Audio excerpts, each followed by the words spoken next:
Where are we? There we go. Oh, Welcome back, everyone. Welcome back. Drunken Master. Welcome. Hey, how's it going? Happy Thursday? Thursday, the day 4 of the garage sale? Yeah. 4. It's all a blur. Yeah. Well, Put that here so I remember to look there. well, welcome back, everyone. Well, welcome for those of you who's like just joining us. We are doing this day 4 garage sale kind of live stream to talk about things that it actually came, like some of the new knives came in. It's very rare. We got some late additions. We got some new arrivals. Late arrivals, new additions like a refurbs. So we didn't even know if the late arrivals were going to show up until about an hour and a half ago, and they did. Yep. I was very hopeful though. Yeah. Anyways, so what are we doing? Show the top down real quick. We got some refurbished stuff, some scratch and dent. We got about 30 knives that are going to drop soon. We'll kind of talk you through we're them. going to talk about it. But let's talk about the garage sale. That's what's garage sale. Welcome. Who we are. We're Knifewear. And for those of you who watch the Knifewear channel, you probably know us already. But the Naoto, here's Nathan. We did a live stream on Monday with Mike and I. But today it's the Nathan and me show. Mike's in Vancouver.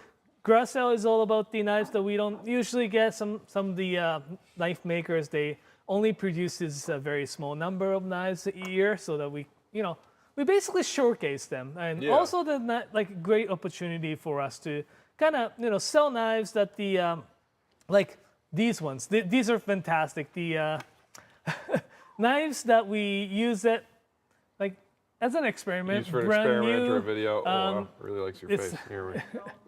Yeah, it's Oh, fantastic. it's on manual focus. God damn it. Yeah, but the it's one of the great opportunity for, and it's a great deal too, right? Yeah. So the garage sale started with Kevin, our boss, going to Japan every year, and he'd go to these workshops, and he'd they have little shops, and so he might just go and buy them out, buy everything they had in some cases, or he'd find like a dusty old box in Takeda's workshop and open it up, and it would just be something weird that he made for fun, and so he'd ask to buy it, and he'd bring it back. And so it started off with like one suitcase. I went to the very first or second one with like he had one suitcase of knives, and it was like one table kind of this big, like maybe 20 or 30 knives laid out, and I bought a couple. Now we have stores in Calgary, Edmonton, Vancouver, Ottawa, and Toronto. So it's bigger now. He can't really possibly bring all this suitcases full of knives. So I feel like we should make him do that one year. Just like 100 suitcases. But yeah, so we bring back all sorts of cool stuff. We talk to you've got lots of friends and connections, and I call in favors to get all sorts of cool stuff. Yeah, we had some like old stock. I have to grab one. I just bought myself a old stock. Nice. Deba. You know what? Good timing. Those are almost gone. I hope my wife's not watching because I still have it on my desk. And there are a few knives, She probably doesn't tune into every live stream we do, right? No, she won't. That's a good thing though. Yeah. But I just bought myself one. It's great. Because it was like old stock. We do touch up all the old stocks. It was like some of them are not as quite sharp as they should be. So we actually touched it up before we shipped it out. Nice. But I just touched it up, and it's fantastic. Cool. I've wanted the good Deba for quite some time, and it was a great deal. So nice. We weren't allowed to buy anything on the first day until the stores closed. Yeah, there's a lot of cool stuff, and it would be I waited until yesterday. Have a shot. Yeah, I waited until yesterday. Nice. And that might have been very fair of you. It might have been the last. I think that the reason why, because it was old stock, and basically we cleared their old stock. Yeah, they're not making it's stuff they haven't made for years and won't ever make again. Yeah, so I saw the last one sitting, and I'm like, you know what? That's kind of what the garage sale is all about. We got stuff on sale too. We got Tsunahisa, Munatoshi, a bunch of Miyabi, Kramer, all 20% off. We've also got the stuff we're going to talk about today, refurbished or some scratch and dent. That's pretty heavily discounted in a lot of cases. Yeah. And the shops still have a lot of good stuff too. Absolutely, That's kind of what we're doing today. Is we're trying to tune into the other stores, right? No, we couldn't make it work on the technical side. Mike was supposed to record a video, but he's Mike. So we hope you're watching, Mike. We have a lot of good stuff left. Like the sale you know, a lot of the good stuff goes on the first day, but there's a lot of great things left all week long, and it goes until at the end of the day on Monday. So there's still lots of good stuff, and that's kind of what we're doing today. We recapping our favorites, stuff that we're kind of shocked is still left. Yeah. So if you are still looking for a knife, or you're looking maybe to get something additional, or a gift for wedding season, that's what we're going to do today. We're going to answer your questions, and we'll drop these refurbished knives in the next 20 minutes or so. What was that comment we had up on screen there?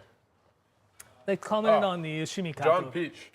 You guys are awesome. I'm loving the knives I have from you. Yoshimi Kato, Fitsuchime Kiyotsuke, and Yoshimi Kato Minamo Nikiri. Nice. Good choices. He knows what he's doing. Yeah, well, Almost, right? let us know. You're no kidding, right? Yeah. Let us know in the comments what knife you got, if you got it already, or if it's still on its way to you. Or if you need help picking a knife, we can help you with that. Came back late at night and got an Old Petty. So completely understand. That's awesome. Oh yeah. Oh, that's great. The old Petty is great because that's one of those knives that they found that was forged by Shiraki Hamano. Oh, cool. We can't really say it's like actually Shiraki-san or Nakagawa-san, but it is basically it is forged in that workshop when the Shiraki-san was still doing some work. So yeah, some of that stuff we'll never ever see again. Exactly. Ever. Exactly. So cool. Well, why don't we show off some of the stuff? Sneaky custom handles. Oh. We have some like a couple of 2 or 3 handles on their own, but I don't think any of the knives with custom handles are left. Unfortunately, we just got those like cool handles. Yeah. Just in. This is part of the order that just showed up like an hour and a half ago. Yeah. Wasn't even sure it was going to make it for today. These are from Nigara Hamono. Yeah, SG2 Tsuchime. Ooh. Yeah. We named they are made from the artificial turquoise. Cool. And they all label as a turquoise, so I labeled that as the striped current turquoise. Yeah. It looks like the Tame Impala cover. So, or like a meteor shower, kind of. It's advice that I got from Nathan about naming it. I thought Currents would be a good name for that one. Yeah. So, or the green or blue turquoise. It's pretty stunning. It's really smooth in the hand. It's smooth. Really shiny. It's kitchen jewelry at this point. And we got the those are SG2 Kurochi so we got quite a few back in just got restock of these as well as the some petties and all the shapes. I just brought 4, but there is like a stack of them in the back there. So yeah, if you like a knife with weight, a knife that's nice and heavy in the hand, that's the one you want. Why is there a mosquito in here? That's the season. I missed him. It's the got him.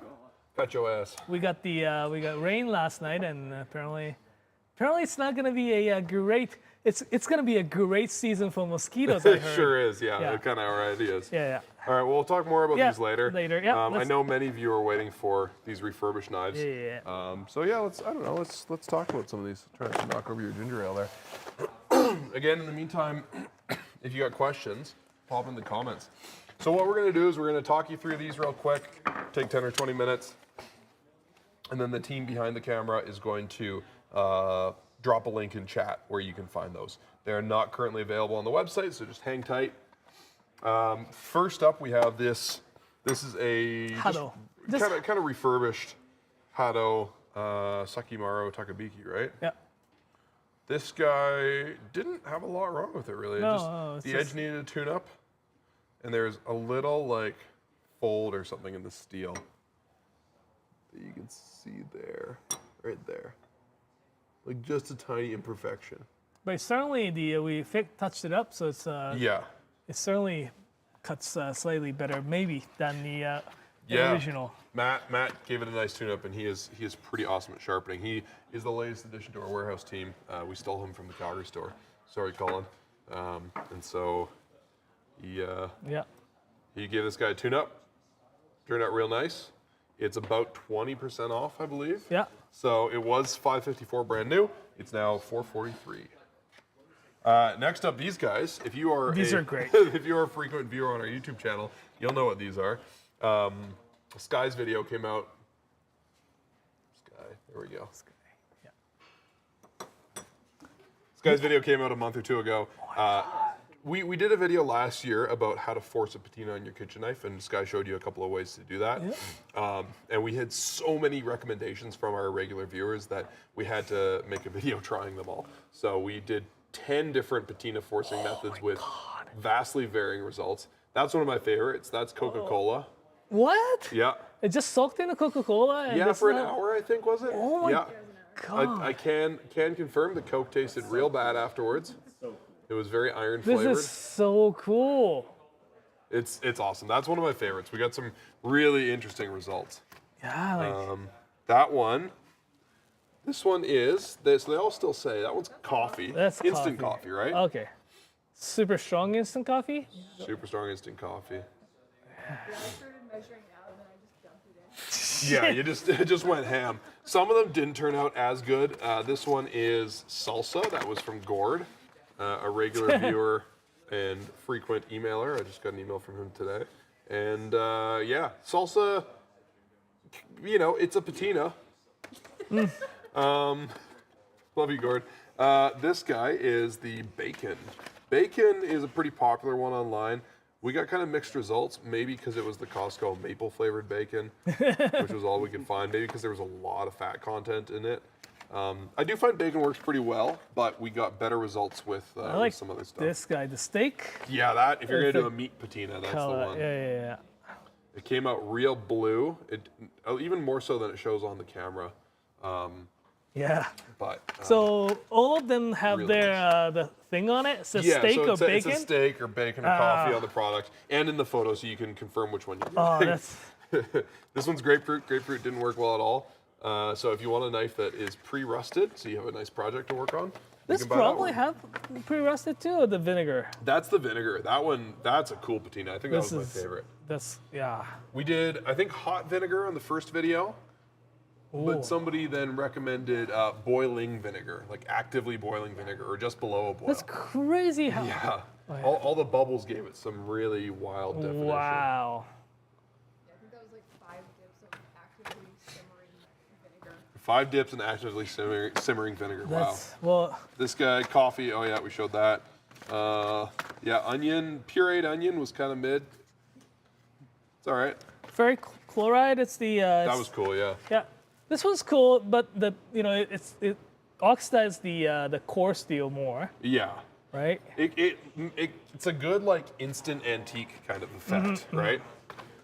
Oh, I love the boiling. Oh my god. Right. I think we're gonna have to try that again sometime. Yeah. Just for the fun of it. Yeah. Just get a whole bunch of carbon steel blades, like the Migaki finish, and do the yeah. Yeah, exactly. So yeah, those are all normally $215, and they are marked down $50, I think, to $155. Is that 50? No, that's $60. No, it's Yeah, 60. good So discount. it's really great discount. Yeah. Well, we had to make it better discount than the regular Yeah, the 20%. Munitoshi are already 20% off. So, which if you're looking for a great carbon steel knife, maybe you don't want one of these pre-patinaed ones. The whole Munitoshi line is pre-patinaed. Or, wow, my brain's not working today. It's not pre-patinaed. The whole Munitoshi line is 20% off this week. So, Yeah. that's a cool knife. This guy's a beauty. This is a Saji 180 millimeter Yuto with a nice custom handle. And I believe all that was wrong with it was that it just had some little scratches up there. And also the heel. The heel of the knife. Round. Oh, just that little burnt rounded. Okay, yeah. So like, if this was my knife, I probably wouldn't even notice those. And so that's a smoking deal. Normally $5.99. Today it is $4.44. If you're looking for some like really good deba that does like big fish and stuff, this is Yeah. great. The I think it was so Tsunehisa engraved, but this is the Akira Sasaoka. Right. Yeah. Okay. The Akira Sasaoka Kuroichi Blue No. 2 carbon steel deba. This one here, the little problem was right where it is right here. Do you see the little line here? There. Yeah. Cool. So it's not cracked. Well, it's a forge welded line. The it's not going to get any worse than this. It's the this is where they put core steel, the Hagane or the hard steel, right? Yeah. And this is softer steel. Some people in Japan actually likes to see the line like this, Yeah, it's kinda hairline, neat. because it really tells that this knife has been hand forged laminated, Totally, yeah. right? But if we sell it online and send it to somebody and they see that, they might be disappointed. Yeah, so. exactly. So now it's like $250 for 180. Yeah. The Yeah, it's Deba. about 20% off. So Yeah, so it there's was no $317. Ike on this part. It's just in the back Yeah. here. So And yeah. you said that was Sasaoka, right? Yeah. Yeah, fantastic blacksmith. I have a couple single bells from him, and they're phenomenal. I love the weight. It's super, like Yeah, it's beefy. super thick. Yeah. Yeah. Great for salmon, halibut. Yeah, Even like a turkey or a really big bird. yeah. Yeah. Use in the back. Yeah. What's this, Nathan? This has been sitting around for years, and we just didn't know what to do with it, so we just put a great discount on it. This is a Who's it? mammoth tusk handled Takeda hunting knife. We got a bunch of these a number of years ago, like a long Yeah. time ago. And this guy, because we live in Alberta where it's very dry, Yeah. got a crack in the Mammoth mammoth tusk. couldn't survive in our climate. Not tough enough for Alberta. No. So it got cracked. It is structurally pretty sound, as far as I can tell. So, an enterprising knife collector could either bang some clear epoxy in there. That's probably what I would do.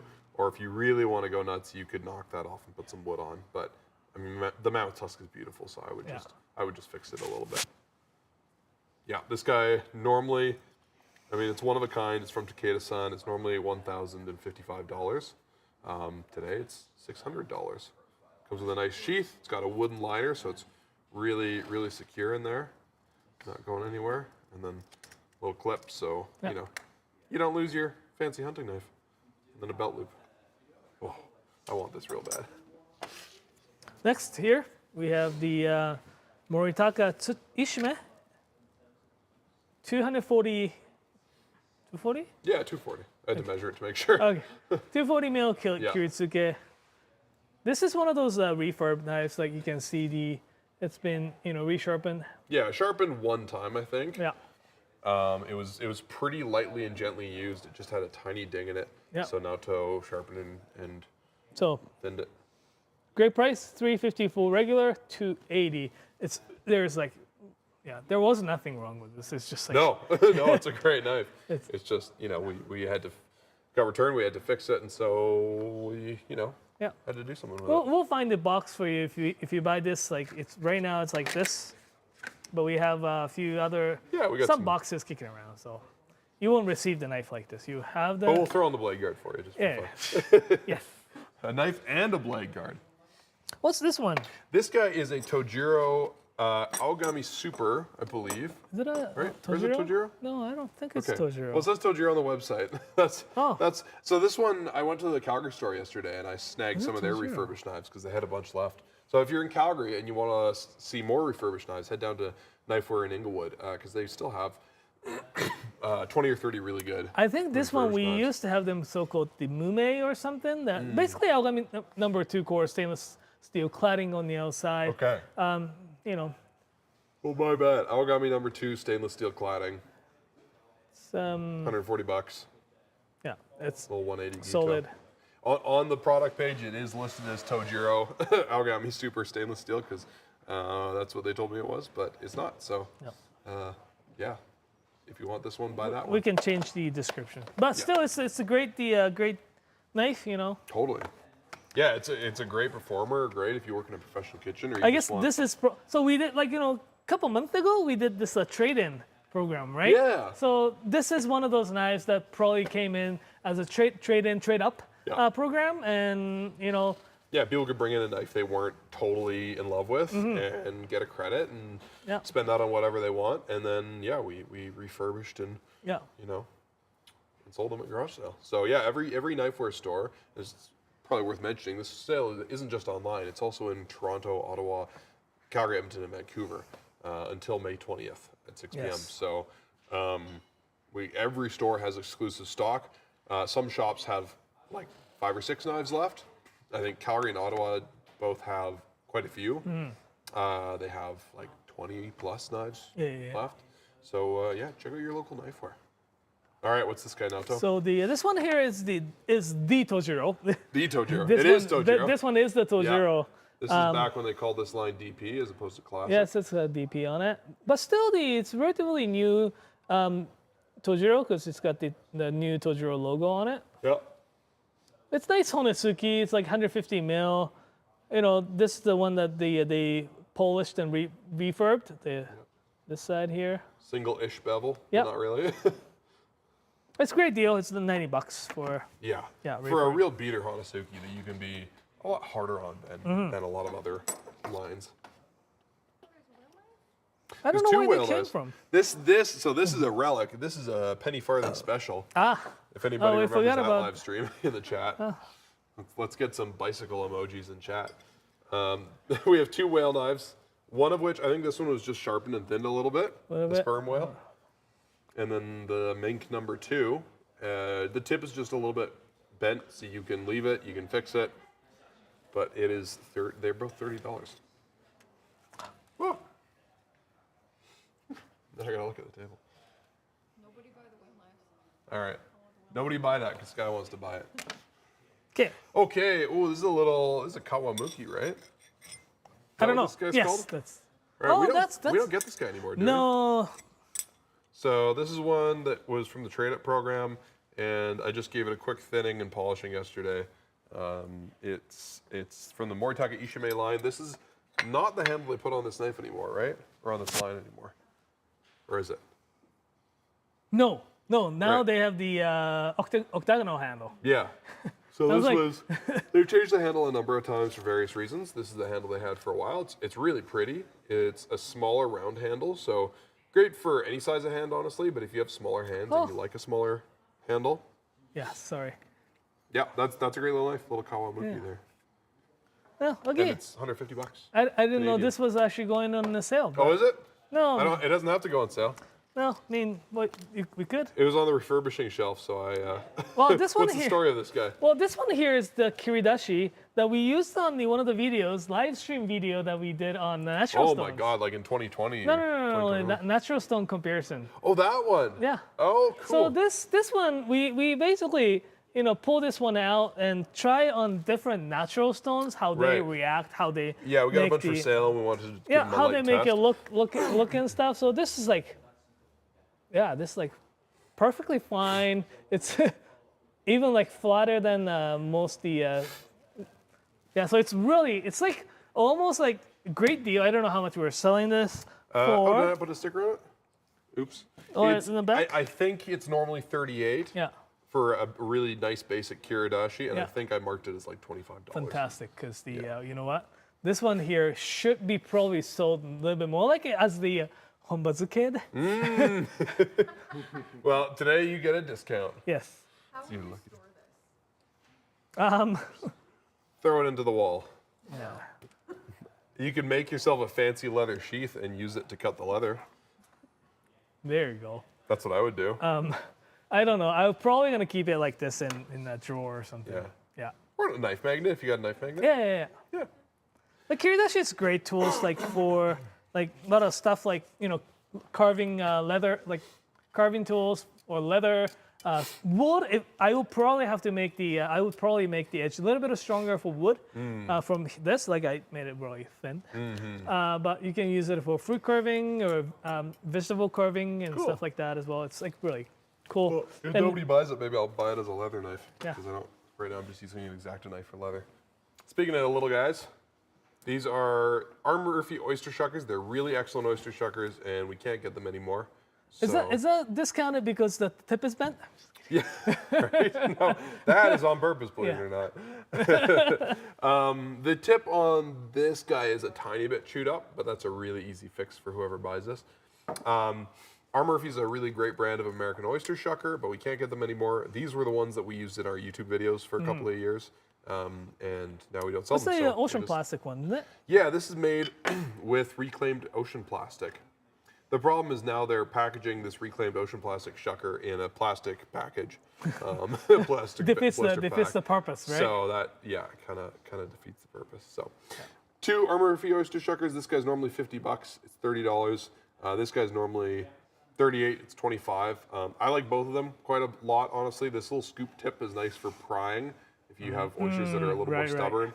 I think I'm probably more partial to this guy. I like the texture of the grip. I like that straight point, but they're both awesome. I have a question. Like, what would you use to open the scallop?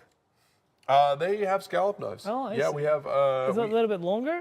Maybe? Or no, sorry, we have is it a clam knife or a scallop knife? I think it would work for both. Okay. Yeah, we have one from toadfish now, which is a bit longer. Okay. And I think we might still have some scallop knives from R. Murphy available on the website too. Okay. Yeah, they are longer. Yeah. It's not that we have the easy access to like the shell scallop. Yeah, we don't get a lot of fresh. But you know what? scallops Though? I in Calgary. found a few at the some of the local Chinese market. Oh yeah. Yeah, like- Which one? One northeast close to our place. Oh, nice. They're, Cool. they're selling like big shelled scallops. I'm like, I wonder how fresh they are, but Yeah, I wonder. Have to give them a try sometime. Yeah. So we have a few more that I snagged from Calgary. We have a Masakage Koishi Kobunka. This guy really just needed to have its edge sharpened, so it's even got a little bit of patina left on it. It's normally $312, $240, smoking deal. Really nice, hard Algami Super Steel, stainless cladding. oh yeah, that's like almost brand new. Yeah, really easy to take care of, but really high performance. Nice octagonal handle. It feels great in the hand. I honestly really want this, so I hope nobody buys it. And then very similar, we also have a Kamagata. Similar discount, normally $363. Today it's $279. And this guy, a little more wear on the face of the blade there on the Kurochi, but functionally hasn't even been thinned yet. Still a very thin edge. I just tuned up the edge very slightly, and the tip was a little bit broken, so I just repaired that. All right. All right, we got a couple more, and then we'll answer your questions, and we'll launch these guys online. So these are this Miyabi Birchwood SG2. Yeah. Really nice, and this one I like this one in particular because it's been well loved. So look at the handle, how deepened the color have become. Yeah, it's clearly been oiled and maintained really nicely. Yeah. Yeah. Blade looks great. It's even still got all the original engravings on it and the logo. Yeah, I really like this Miyabi Birchwood line. I think it's my personal favorite Miyabi line. And last but not least, this Kumo is special. This Kumo, I think it came probably back as on the trade-up program. This Masakage Kumo, we have this Masakage Kumo for quite some time. This one particular though, from the look of the handle, it's quite old. Yeah. We switched the handle to the red Paka. Right, this is the old rosewood handle. I thought it looked different. Yeah. I wonder if this is from the Anryu-san's age, right? Because Ikeda-san had been primarily forging at his workshop quite some times, but I don't know. I can't be certain. We can't say for sure, but it was definitely made when Anryu-san was still working. Exactly. When did those rosewood handles change? Was it like 8 years ago? It was like quite 8 or 9 years quite ago. a while ago. So I bet this one here it may be actually forged by the Anryu-san. Shit, I didn't actually realize that. Wow. Engraving is older. So Okay. Well, see, I didn't realize that when I snagged that yesterday, but that is a big deal for any collectors out there. I forgot to cross off the old price, so normally $785, only $599. Yeah. I hope somebody buys this one because I really want it. I don't own a 270 Guto, but I love big knives. Yeah, it's really nice and thin. Definitely different style than the current Ikeda-san's making Kumo right now. Yeah. Yeah, it must have barely been used. Like I think with that trade-up program, I think we get a lot. It's mostly knives that people got.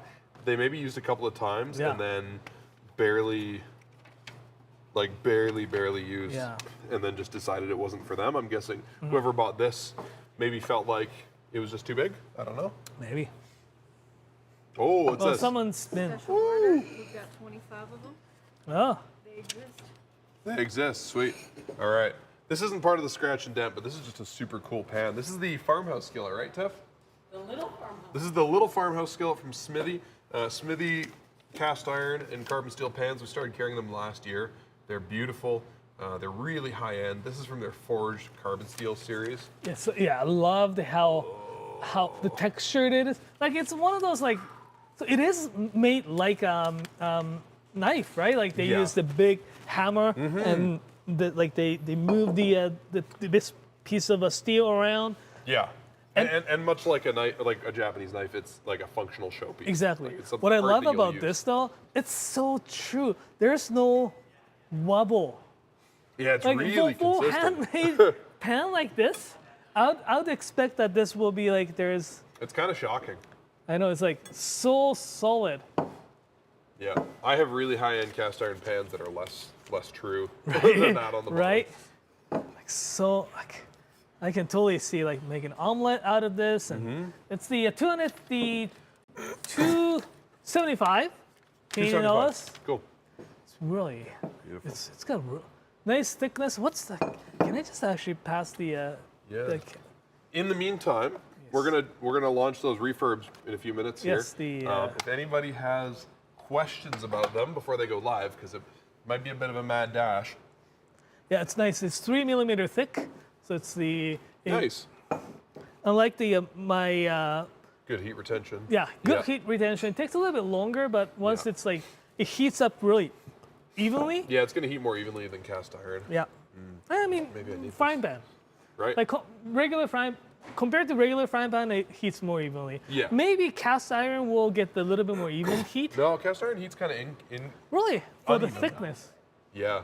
Yeah. Once it gets hot, it retains yeah, that yeah, heat yeah, really absolutely. well. But yeah, it doesn't heat super evenly. So. Oh. Yeah, I don't know. We got any questions in chat? How many people are watching? 140. Wow. Thanks, Awesome. everybody. Well, subscribe to the YouTube channel for videos and other stuff that we do soon. Aaron we got Aaron a new Reed video is coming out next week. asking, are they releasing a 12-inch? Probably means the frying Where's pan. Tiffany? Yeah, they have a 12-inch skillet. I use it often, and it's awesome. If they're doing a 12-inch version of this, I don't know. They do have a bigger one, but I think that's like a 10, maybe. Right. They're continually putting out new products, so I would maybe check out Smithy's social media or website. I love their quality control, like Yeah. everything, yeah. Yeah, it's and nuts. attention detail on their cast iron. They have a little rip so that it's like so Yeah, well made. they're really good. They're the best cast iron for glass top stoves Yeah. because they have a little ring that elevates the base of the pan. And so you get this little like hot air pocket that helps solve some of the uneven heating that cast Right, iron right, does. right. And it prevents it from warping if you don't preheat it slow enough. Right, which, right. which I have cast iron that I've warped because I've preheated it too quickly. Right, so right. Really nice for that. Yes. Any questions? Ooh, just got my Tsunehisa Juichi Shiroichi I ordered. That Moritaka Kyutsuge you just showed me is beautiful. What would you recommend? Attempt to return this Tsunehisa for the refurbished Kyutsuge. Well, I mean, if you want to grab the refurbished Kyutsuge, it's up to you. You'll have to grab it right away before you start your return process, but we're happy to accommodate that as an exchange. It's up to you, you know. I think that Tsunehisa Juichi is pretty incredible. I can't remember what steel is that. It's Shoichi, is it? Stainless clad? White carbon #1 stainless clad. So that guy will be lower maintenance than this one. This is a little, like the whole surface of the blade can rust. And so The, whereas your profile other is knife, very most similar. of the surface is stainless steel, just the edge that's high carbon steel. As not to say the profile is pretty similar.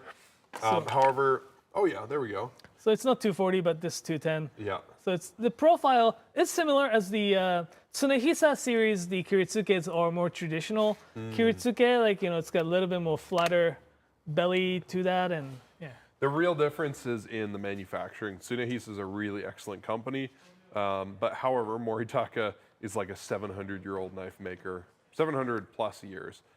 They've had almost 30 generations of the family making knives for that long. So they have an incredible story. They do a lot in-house that a lot of knife makers don't, so they're pretty special. I certainly wouldn't blame you if you chose to snag this guy and swap. Any more Hado 240 Utahs coming? Missed the custom handle by seconds. Oh, I'm sorry. That's a sorry. bummer. I did too. By seconds, I mean like 8 hours because we don't get to shop first thing on Monday. Right. We do have more Hado knives coming, We right? have a sumi coming, and Yeah. also we are going to do a little bit of. They are actually working on a new lines of knives. Right. Yeah, you mentioned that. Yeah, we're gonna do a little bit of launch. Talk about who they are, what they do, the good and stuff. But Are those the ones you were saying we're going to get in August, probably? yes. Okay, sweet. Yes.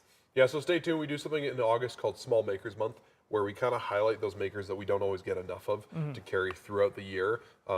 People where it's just like a one-man show, Yeah. or they are like Hado, where they spend more time and attention on each knife. Yeah. So the flow of knives coming in is a little slower. They're gonna launch 2 different new lines from Hado. We do have good selection of the Sumi line right now, but Nice. they did a little sneak peek. I don't know if they actually ever told anyone, so I'm not gonna tell it. But it's it's Shirogami #1, white carbon #1 with the stainless clad. So it's like a Oh. Junpaku, Nice. but a slightly different look.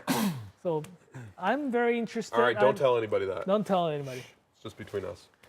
But yeah, also exciting. they're working on something a little bit more different things. So Cool. well, you'll see them in a couple months. But I'm very excited. But yeah, so those are in the works. Cool. Yes. Nice. Apologies for my my throat today. We have these things called wildfires in Canada, and there's currently shitloads of them, even though it's only May. So it's a little smoky in the air right now. Balance point on the Kumo. Let's take a look at that guy. Hey, a little bit of father. Oh, that's Right underneath the engraving there. Boom. oh my god, for that far up. big knife and having that the balance point right there is actually Yeah, I guess it is incredible. kind of closer to the handle than you Yeah, expect, yeah, eh? Yeah, and it's I mean it gets really fairly thin towards the tip, so there's not as much steel up here. It's a pretty narrow tip too. Oh, now I want fries. I see this note here asking for Makoto Kurosaki Kodama. Should we talk about this? Yeah, this was on my list of knives that I'm surprised we still have in stock. Oh, I see. Yeah, let's talk about this, and then real quick, if you got any questions about the refurbished knives, we're gonna launch those in just a minute here. So get them in the chat before we launch them if there's anything you want to know. They're getting launched right now. They're getting launched right now. All right. Right now. So Jacob's gonna drop a link in the chat there. I hope it works. Let me know if it doesn't. They're not searchable on the website currently, just because our website has to refresh. Right? It's a long story, but That's technical okay. reasons. That's okay. So yeah, Jacob will drop a link, and you should be able to get on there and buy your knife Awesome. of choice. So, Godspeed. In the meantime, Yep. In the meantime, let's Show some talk about close-ups. the this whatchamacallit, the Makoto Kurosaki Kodama. so beautiful. Who was asking about this one? I don't know. So Makoto Kurosaki-san, he is the older brother of Yu Kurosaki. He is a sharpener of the place called the Style K. He actually started his own workshop, right? Nice. This particular one, though, it's stunning. Like, look at the Damascus layers of steel on top part, but it kind of disappears on. I know. It's like Damascus and then regular Sanmai up. Yeah, exactly. Oh, right? there's like a bump where Yeah, this I know. core Like steel you sticks can, you can out. What the- feel. That's so weird. It's so cool. So it's it's kind of made with the made like old Azai Damascus with the little texture Damascus. I was just gonna say it reminds me a tiny bit of Asai San's knives, which But- I mean we haven't seen for a very long time. I love how I guess it's been how it's textured a little bit. So it certainly helps. Like we say, any texture on the blade will help release the food. Yeah. This one, because that the point is just above the edge, it will definitely help a little bit more. Yeah, any texture kind of in this area Yeah, really yeah. helps things to pop off the blade. VG10W is the steel. Okay. So it's a kind of subgroup of VG10. There's VG10, there's VG10W, and there's VG10 Zeos. Right. Oh, the VG Zeos. This one here is the basically W stands for tungsten. Like the Oh, right, it's the a chemical character symbol. for Yeah. chemical symbol. They added a little bit more tungsten to strengthen the matrix of the steel. Anyways, Cool. it's kind of cool. I love the Makoto-san's work. Is it true? I don't know where I heard this, but I heard this like a decade ago. Is it true that the VG and VG stands for very good? No, Okay. it's a virgin gold. Virgin gold? Yeah. Okay. Like olive oil? Yeah, so Where virgin. did I hear that it was meant yeah. very good? That's funny. I heard that too. Someone actually said very. No, G is definitely gold. Okay. Cool. I've heard someone says V as a very. I think it stands for virgin. It's a little like that. Kind of has a connotation of it has purity. I guess it doesn't have the much other impurity when they started it. Yeah, kind of like extra virgin olive oil. Yeah, exactly. Yeah. Yeah. Cool. How's it going with refurbished knives there? Anybody get the knife they wanted? Looks like the link works. Okay. Awesome. Woo! It works. All right. So, Let's see if we got. here's a suggestion from John. Oh, Question. with my tiny collection of Yoshimi Kato knives, your tiny collection of 2 incredible Yoshimi Kato knives. So, if I'm not mistaken, John has was it a Nikiri and a Bunka or a Kiritsuke? Yes. What would you suggest? I grab the Black Damascus Petty. Yeah, yeah, I really Yeah. like the Black Damascus. I'm a fan of this 135 to 150 millimeter size, especially in this case. It's not super tall from edge to heel there, so if you don't have tiny hands, it's narrow enough that you can use it in your hand for like peeling stuff and just like even cutting towards yourself if you're careful. But it's also long enough you can use it on a cutting board. So to me, that's kind of the ultimate size and shape of petty knife. The Black Damascus is personally my favorite Kato. That and the Fisuchime, they're just both very cool looking. Your mom has this knife? Nice. Your mom's got good taste. There's the one off of my wall that she liked. Right. She never asked for anything, so I was like, Yeah. Wouldn't stop using yours, so yeah. Well, that would be my choice for sure. What else do we have? I mean, if you want to branch out a little bit from Kato, I think we still have similar Kodama. price point. The Kodama. Kurosaki Kodama that we were just talking about does come in a petty, and it's a friggin' gorgeous knife, especially this one. Like, if you want, we can box this specific knife up for you because it has that, like, I don't know, kind of tiger stripey Yeah. wood in the handle. What wood's on this guy? Is that Wenge? No, I can't think of right The now. wood kind of wood. Wood. That's Let's what's on see there. if it says right here. You know what the Kodama means, though? Tree spear, right? Yes. Ah, like is it Princess Mononoke? There's like the little white guys in the trees with the little heads that rattle. Yeah, that's a Kodama. Yeah. Yeah. Also, there you go. Kodama it means echo as well. So basically, what that means is that when you like shout it down, you hear it like it Yeah. echoes it back. Like it's that the spirit is like calling back. And Oh, that's anyways, cool. All right, well, my vote would be for the Kodama, I think. Kodama's like I love the like it's if you're trimming the like trimming a meat and stuff like that, Kodama is great because it's a little bit skinnier, right? Slightly bit skinnier than the Kato's profile. Yeah. Oh, yeah. I forgot it would be good for trimming meat. Yeah. This guy, if you do want something smaller, like a 90 millimeter, this is the what's this guy called? It's the Asaji Shinchu Damascus. Shinchu Damascus. Thank The you. gold Damascus. I always yeah. think it's rainbow, but it's not. Yeah. So this is like a darker version of the rainbow Damascus, and it's just stunning. So if you want a pretty petty knife, any of those, and if we have it in stock online, they do make a larger size of that. I think we're out of the warehouse, but Yeah. might be in one of the stores. We have just time to talk about the just came in knife. Can I talk about Yeah. this? Oh yeah. I forgot. Yeah, How did I this forget here, about this? the He's just arrived an hour and a just half ago. arrived in our warehouse. This one here is the engraved as the branded as a Haskoko roll. Kuronami, basically Kurobi means black, Nami means wave. So you see that I don't know how he's done this, but look at like that on the bevel. It has like wavy look to it on both I know. sides. What is going on there? I assume that when you're sharpening the something like this on the bevel, when I use a little bit of hotter stone like a Naniwa 1000 or the whatchamacallit, some of the Kensho Itadaki 1000, because it's really hard stone, it actually creates this ripple type of thing. It just Oh. touches by the high spot, right?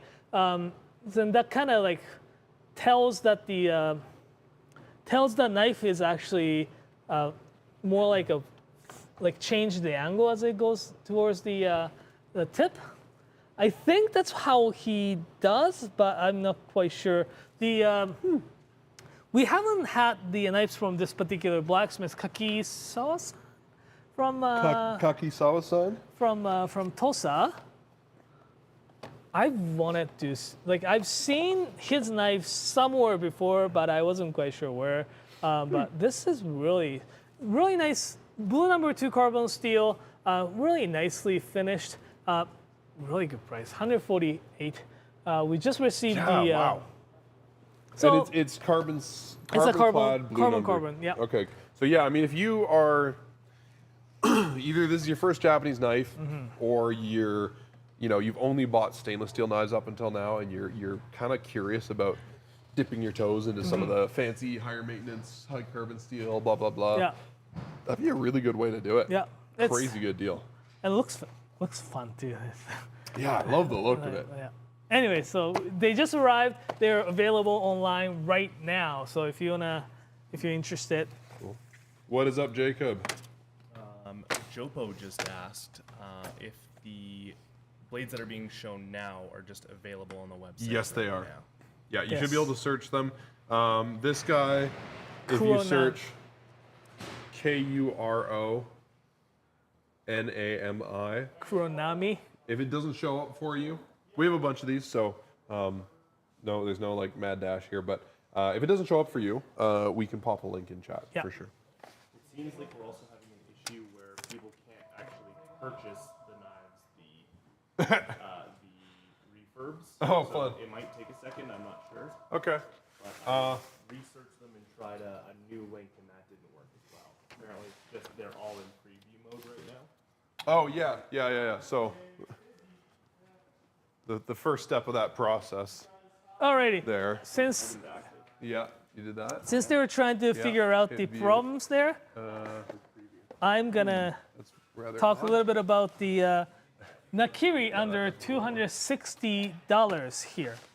So the Sky collected a few so that I can show off a little bit here. Few things. We have great deals on the Tsunehisa Nakiris. Sorry about that, folks. I don't know what happened, but I had a technical issue, and the link we gave you wasn't the actual link. Okay, so they're going on now? Now. One more time, I guess. Now. Okay. Woo! So people. In the meantime, let us know if you have any questions. Yeah, so those are Nakiri under $260. We have a one that's really great deal. Tsunehisa Nijuni Aogami Super. Like it's really good steel, high carbon steel, relatively easy to take care of, stainless clad. So even makes that a lot easier to take care of. And it's got a more traditional European style handle. It is a little bit heavier on the side. Tsunehisa Nijuni, this one here is the one, oh my God, really? It's 180. Wow. It's fantastic Nakiri. We also have some Tsunehisa like this. The Tsunehisa Roku.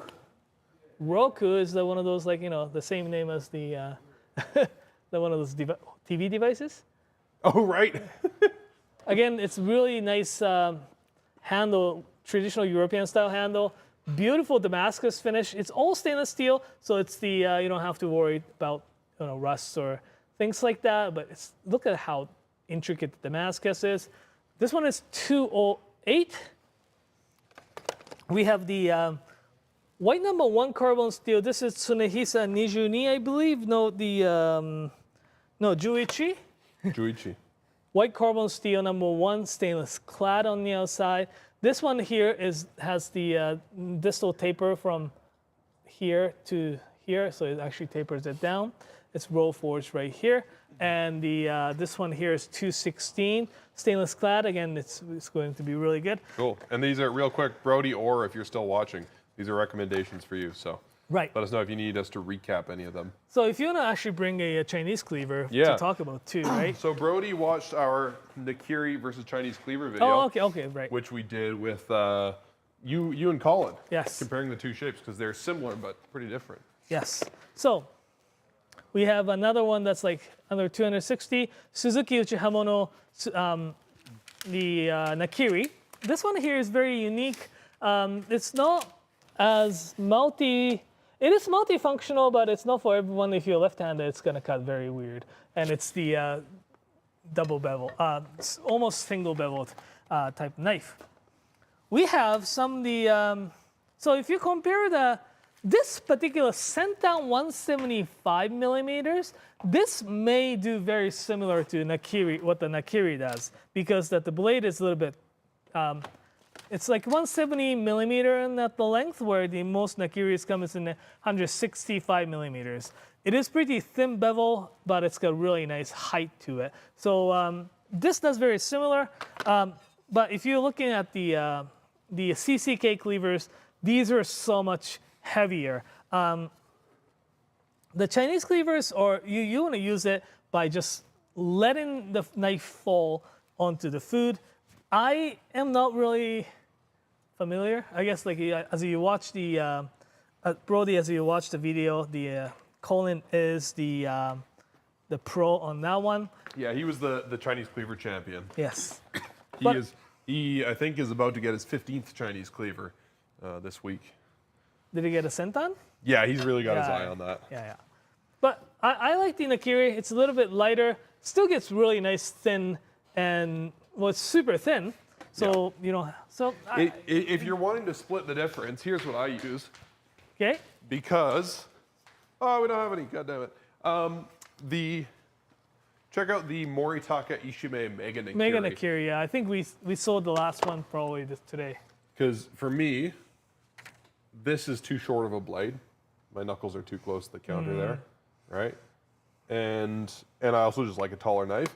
But this, I also find too big and awkward. Yeah. And so a Mega Nakiri or even this Sentan is a perfect size. It's bigger than a Nakiri, but smaller than a Chinese cleaver. Yeah. Oh, that's a beauty too. We have the Mastani Nakiri as well. This is $220. It's Mastani-san. We carried his knives quite some times, but they stopped forging in-house for a little while. So like all the knives that we have is the more. This is the last of the hand But forged this stuff, is the right? last. Yeah, it's got a really nice this taper. It's beautiful Nishiji with the. It's really nice. Nicely made. It's easy to take care of VG1 with the stainless steel class. So that's the last batch of the hand forged blade that we got. So that's. All right, I'm going to shout out some folks here because some of you jumped. You were patient until we figured out that tech issue. So thank you very much. Yes. We got Mirza, who got the Coke knife, and by that I mean Oh, yeah. Coca-Cola knife. Oh, that knife. This guy, I think it's this one. So Mirza was able Oh to my snag God. this super cool pre-patinaed Munatoshi. Pretty awesome. That's awesome. Let's see. Brody. Brody, were you the one asking us about Probably. Kiritsuke? Yeah. That's the Moritaka Ishime Kiritsuke. Yep. So that will ship out to you tomorrow. Happy New Knife Day. Who else we got?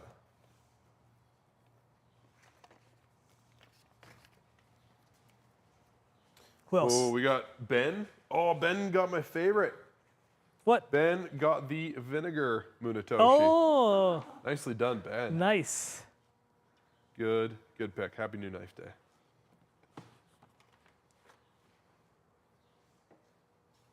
Real quick, while I'm checking out these other orders, this is the new Smithy Mighty Spatula. If you like making smash burgers, as I did yesterday, you need this. Especially if you like making smash burgers in a cast iron skillet. I do need that. Yeah. Yes. Yes. This is offset, built for deep pans. I do need that. And it's rigid, yeah, so you can press without having to have your hand like right over or extra weight on there. Yeah. Yeah, check it out. I took that home and and it's like tested pretty it for a while. light too. Yeah, It's It's perfect. Oh, I do. It's great for pancakes, French toast. Why would you do that? Why would you getting like things that I'm like? That's my job, man. I just bought myself a dibba. It's funny you mention that because the person whose order I was reading out, who got that Munitoshi, also snagged the mighty spatula in bed. So good pick, man. This is really well made. Like it's beveled on like both sides. I know. You can do they really this. thought about You it. can right. Oh well. What if you were left-handed? We can probably have to bevel the other side. We'll sharpen it for you. No, Yeah, I'm right. kidding, we No, won't. no, we won't. But yeah, this is actually really. I didn't think about that. The press. Yep, it's really good. Right, For right, that. right. Okay. Yeah, I made everybody here smash sliders yesterday. And all right, Oh, that's what you Trent, used. here's your knife. Oh yeah, manual focus. God damn it. Can we get a top down, please? So Trent snagged that guy. That's the coffee patina Munitoshi. Nice pick. Do I get in trouble if I buy this? I may. No, it's a kitchen utensil. You need Yeah. it. Ooh. What? Glendon snagged this guy, the Takeda. Oh, Good pick, and nice. thank you, because now I can't buy it, which is very, I'm very grateful for that. So Glendon snagged this Takeda hunting knife, Nice. which is just stunning. That's a stunning blade. Like, Yeah. No doubt about it, right? Yeah, it's gorgeous. Yeah, so you could leave this as is, or if you wanted, you could put a little bit of epoxy. You can just like mix up a bunch of clear epoxy, jam it in there, and then whatever is left over, you can use WD-40 to wipe it off. And then you won't have to worry about that. That's what I would do. Cool. Well, thank you everybody that jumped on those. I wonder if this Kumo has gone already. I'm very excited about this 270 Kumo. It's like the height of my head. It's a pretty big knife. Taller than my head. Wow. Wow. You got a big head. It's I got a probably big ass head. as big as my head too. Yeah. Wow, that's awesome. Anybody got any other questions? Anybody need help finding a knife? Well, we have some memo notes right here. Okay. Oh yeah, right. Someone Yeah. wants to see I grabbed the. Somebody wants to see the Yukihiro Sakai Nakiri. Yukihiro Sakai, he is a young blacksmith. I think he's around 30 or so. We often say young blacksmith when we're talking about a guy that's like 45, but he is, actually young. And so this guy is, he's struck out on his own. He trained with a master who he hand laminates all his steel. So Yes. a lot of blacksmiths, when they buy steel from a factory, it comes pre-laminated in 3 layers. You get a hard piece of steel with a softer piece of steel on either side, and that means that you get a nice cutting edge, but you get a softer protective piece of steel on the outside, which just stops the knife from getting damaged as easily and just protects it and keeps it happy. But Sakai-san, he learned to do that from scratch, and so that's what he does. Yeah. He gets 3 pieces of steel. Does he do warikomi or does he do senmai? I think he does warikomi style. So what he does, he takes a piece of softer steel, he gets it nice and hot, he splits it basically like a hot dog bun, and then he puts in a piece of harder core steel, and then he forges those steels together. I love how he finishes bevel as well. Like if you look closely, Very beautiful. you can see that the line, like scratch, kind of like subtle scratch patterns, Yeah. going diagonal Yeah. to the edge, right? What that means is that he actually finishes hand. by hand. Yeah, that's the attention to detail is really great. Yeah. We started carrying his knives 4 years ago, maybe. Yeah. And he just gets better and better every garage sale when Yeah. we see his knives. So we've had them for a while, but he's just continually improving, and he's at an age where you're going to see a noticeable difference with each batch of knives Yeah. we get from him. Yeah, absolutely, right? Awesome. All right, so Nahisa, someone's asking for Sun Kiritsuke, and I think the reason why we have these is that we probably don't have San Kiritsuke here in our, where's? Sun is basically looks exactly like this one. So it's the Oh, hey, same we just got an manufacturer. order from Nolan Hun. Nolan just got one of those takobikis from Osakai. So this Good pick. one here is the Niju Shichi 27. This one here is a Ginsan. But basically it's the same shape because the manufacturer they used the same template. It's fairly flatter than the some knife makers Kiritsuke, but it's really nice and sun is really nice and thin as well. We have also one that's the Jewel Ichi with the carbon steel core stainless clad. This one here is the also another Tsunehisa Kiritsuke that is basically the same shape. But the real difference that you see from these two to the sun is actually slightly thinner.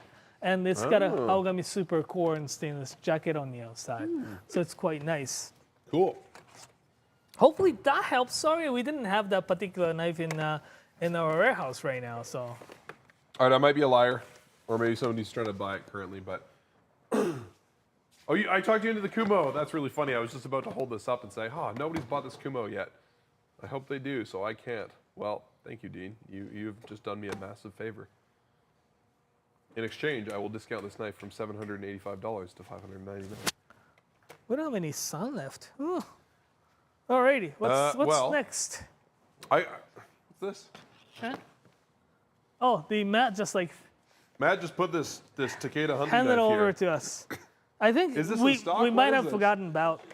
It's just there. It's like stock. This is just hanging out on the shelf. Apparently, it's in stock. It's a Takeda hunting knife. You know. Have we had this guy for a while? Yeah. Wow, I'm surprised. I don't know anything about it. I mean, it looks like a box elder handle. He did a batch of these a long time ago where he did just like these beautiful stabilized woods that are dyed all sorts of different colors, and then these really beautiful custom sheaths for them. I'm gonna find out how much this guy costs real quick. That's Well, 800. it'd help if I could type.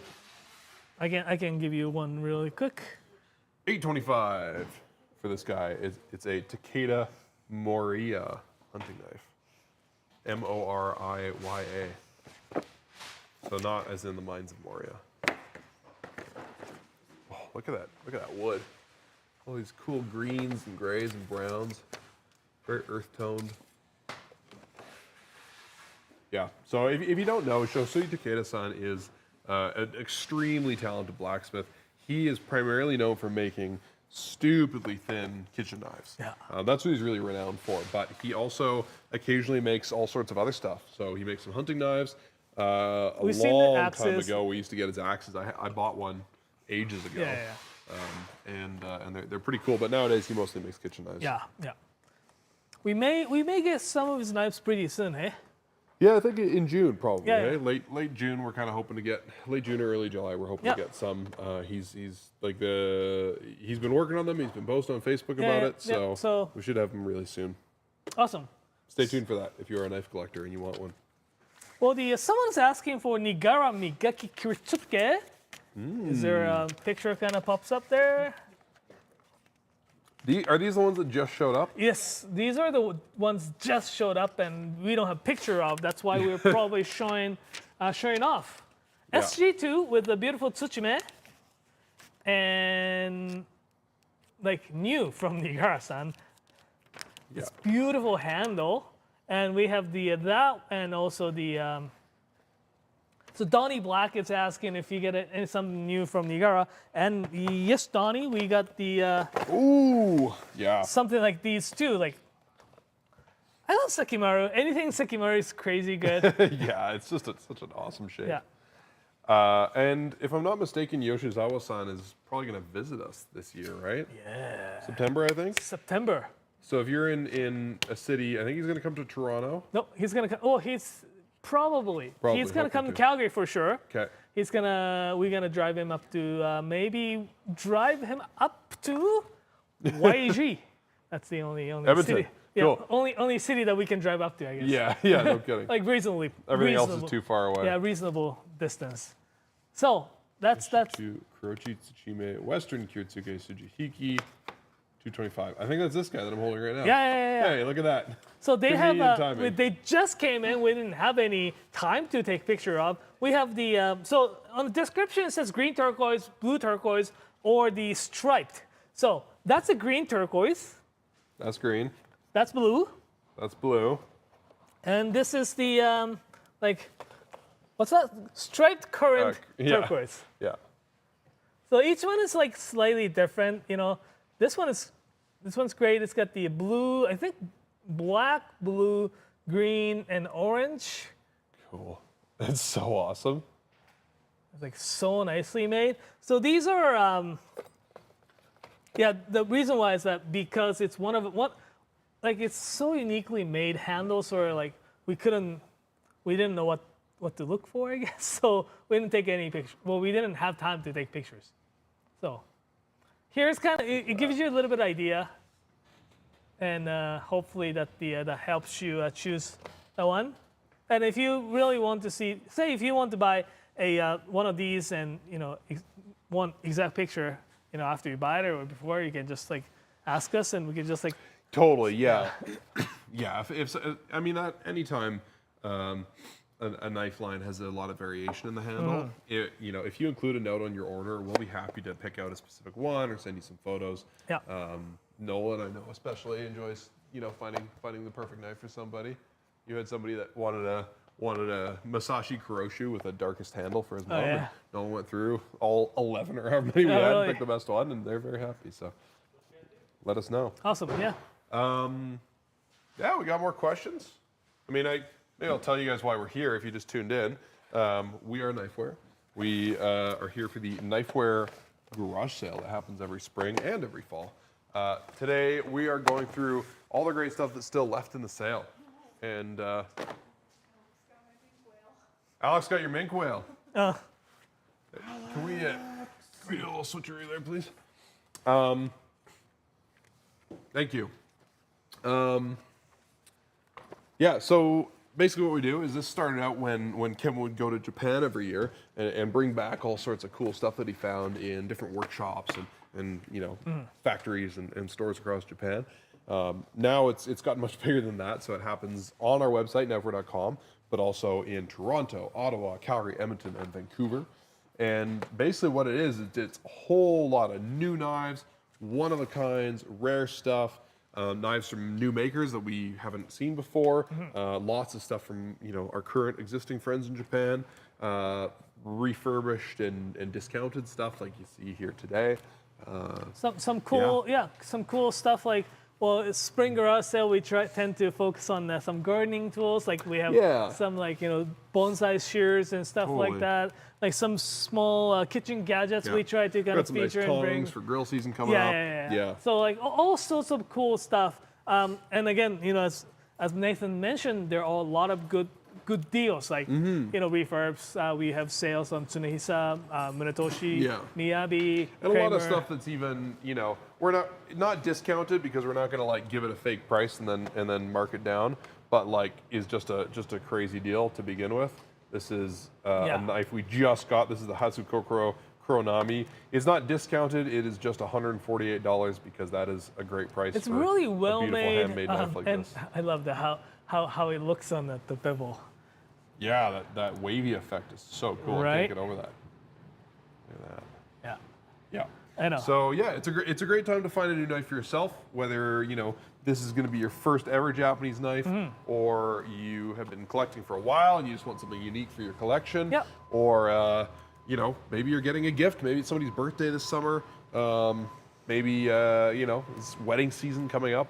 A good quality, low maintenance, fancy, beautiful knife is a pretty great gift. Yeah. And we're here to today. We're just here to talk about some of the greatest leftovers. Yeah. Some knives that just came in. Like literally, we just got the couple boxes from 2 hours ago. Yeah. So we just I frantically opened those and like made sure these were available. That's why some of the items doesn't have pictures. Yeah. Some of them don't have pictures. A bunch of stuff from Apologies, the store. but- I went to the Calgary store and snagged some of their refurbished knives. Yeah. Like this 270 Kumo Gyuto, which I think is sold now. We might still have some of the pre-patinaed Munetoshi Santokus from Sky's knife patina video available. They're normally $215, but these guys are $155. Yeah. So They're good basically option. just still brand new, and you don't have Yeah. to patina it after, right? Yeah, you just start using it. Yeah. So. All right, what do we got here now, To? Well, this is something special. that's something that's special that's still here. We should talk about it again. We do have quite a few questions, but I don't think we had time to collect them. Okay, All right. sweet.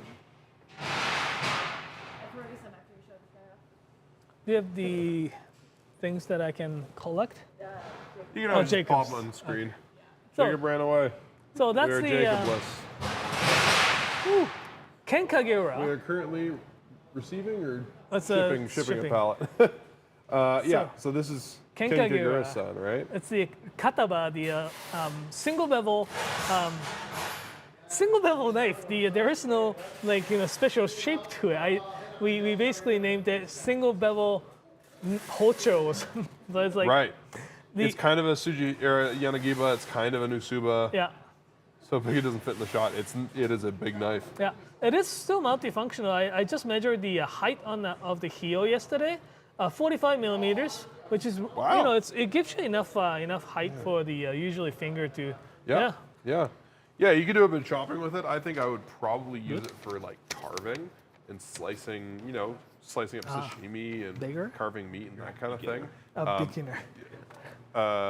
Kagura-san uses 2 different kinds of steel when he makes these, and he uses reclaimed steel. So steel from old ships' hulls and old barn door hinges and stuff that he purifies, and then he hammers them out and folds them together. So you get this really distinct patina on the knife when it's brand new, but that just builds and develops as it gets used. Yeah, it's just stunning. It's so polished that it's hard to pick up on camera without it getting too much glare, but it's just a gorgeous knife. Woo.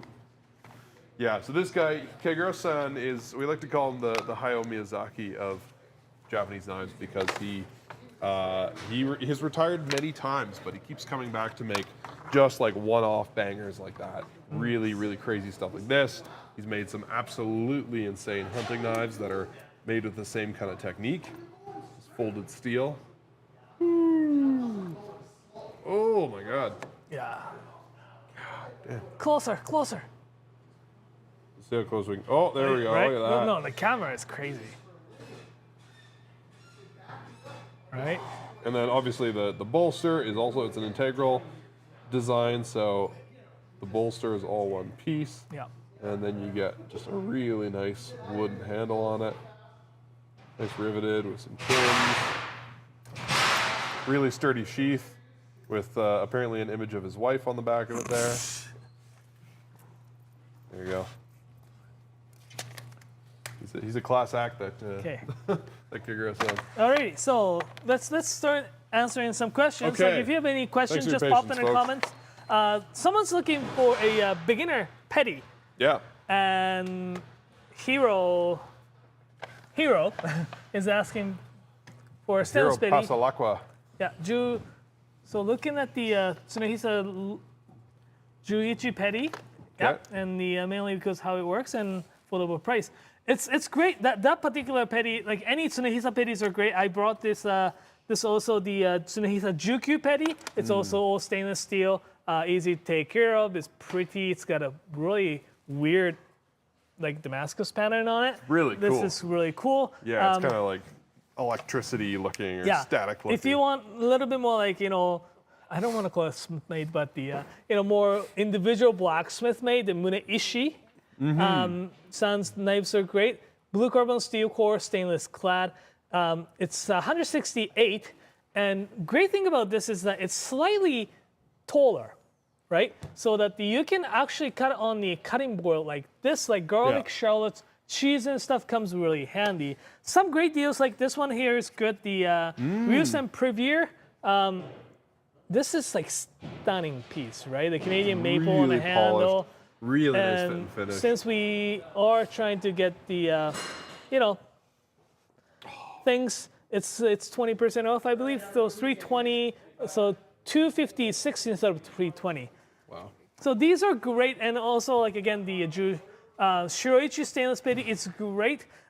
It's not all stainless steel. It has got a core steel. That's a carbon steel. So just keep that in mind to keep that core steel dry. Otherwise, you may see spot. It's not the end of the world. If you see the rust, just scrub it off with a Scotch, Scotch Brite or something. Yeah, totally. Yeah.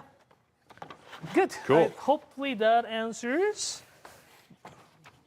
2210 Tsunehisa Migaki 11. Okay. 11 was.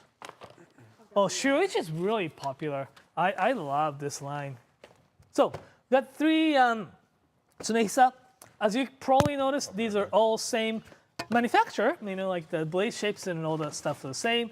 The Juichi, this one here has the core steel stainless. So Roger asking the Kiritsuke Migaki Juichi Nijuichi. So this one here is great. Nigara Tsuchime Damascus. But this one here, white carbon steel #1 stainless clad. This Juichi and Nijuichi.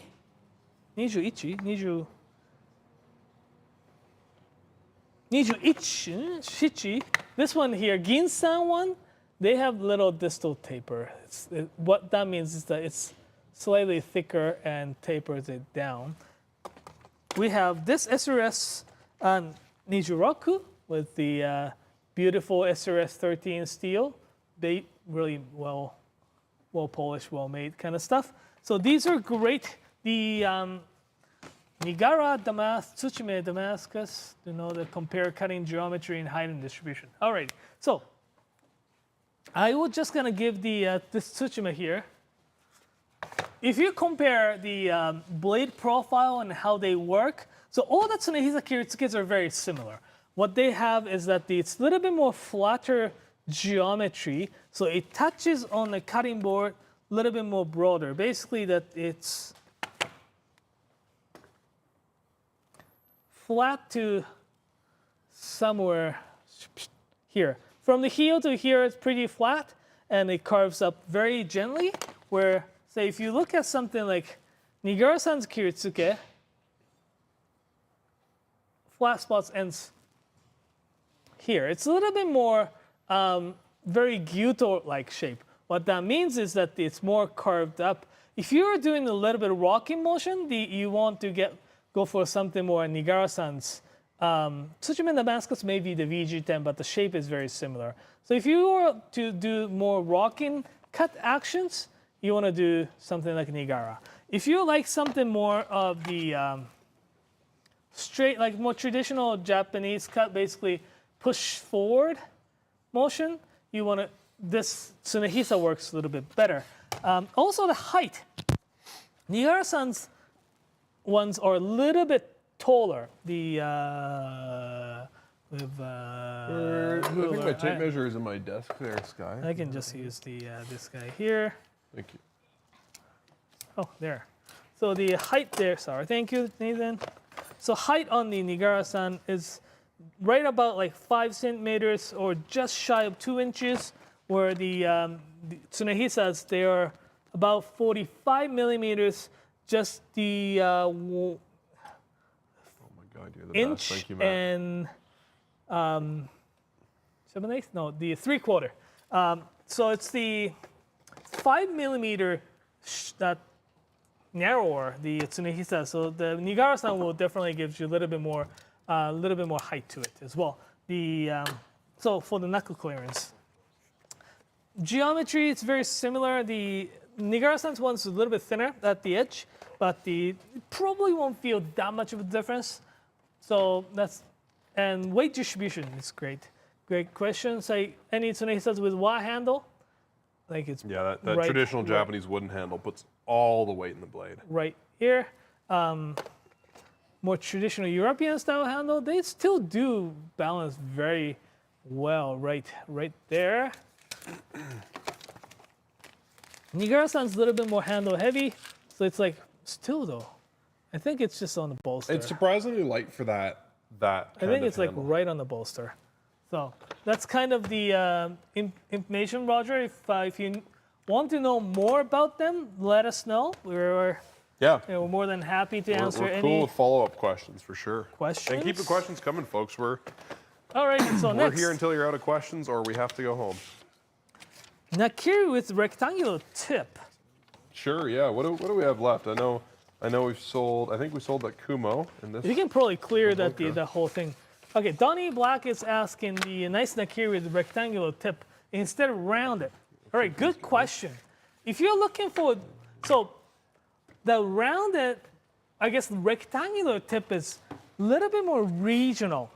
If you go to the region like for example, Takefu Takefu Knife Village, their Nakiri shape is a little bit more rounded, carved up. Where if you see the knives from Moritaka's, their knives are really, really straight and that the tip is more rectangular. So, Which one do you prefer, Naoto? I like the one with a little bit of curve.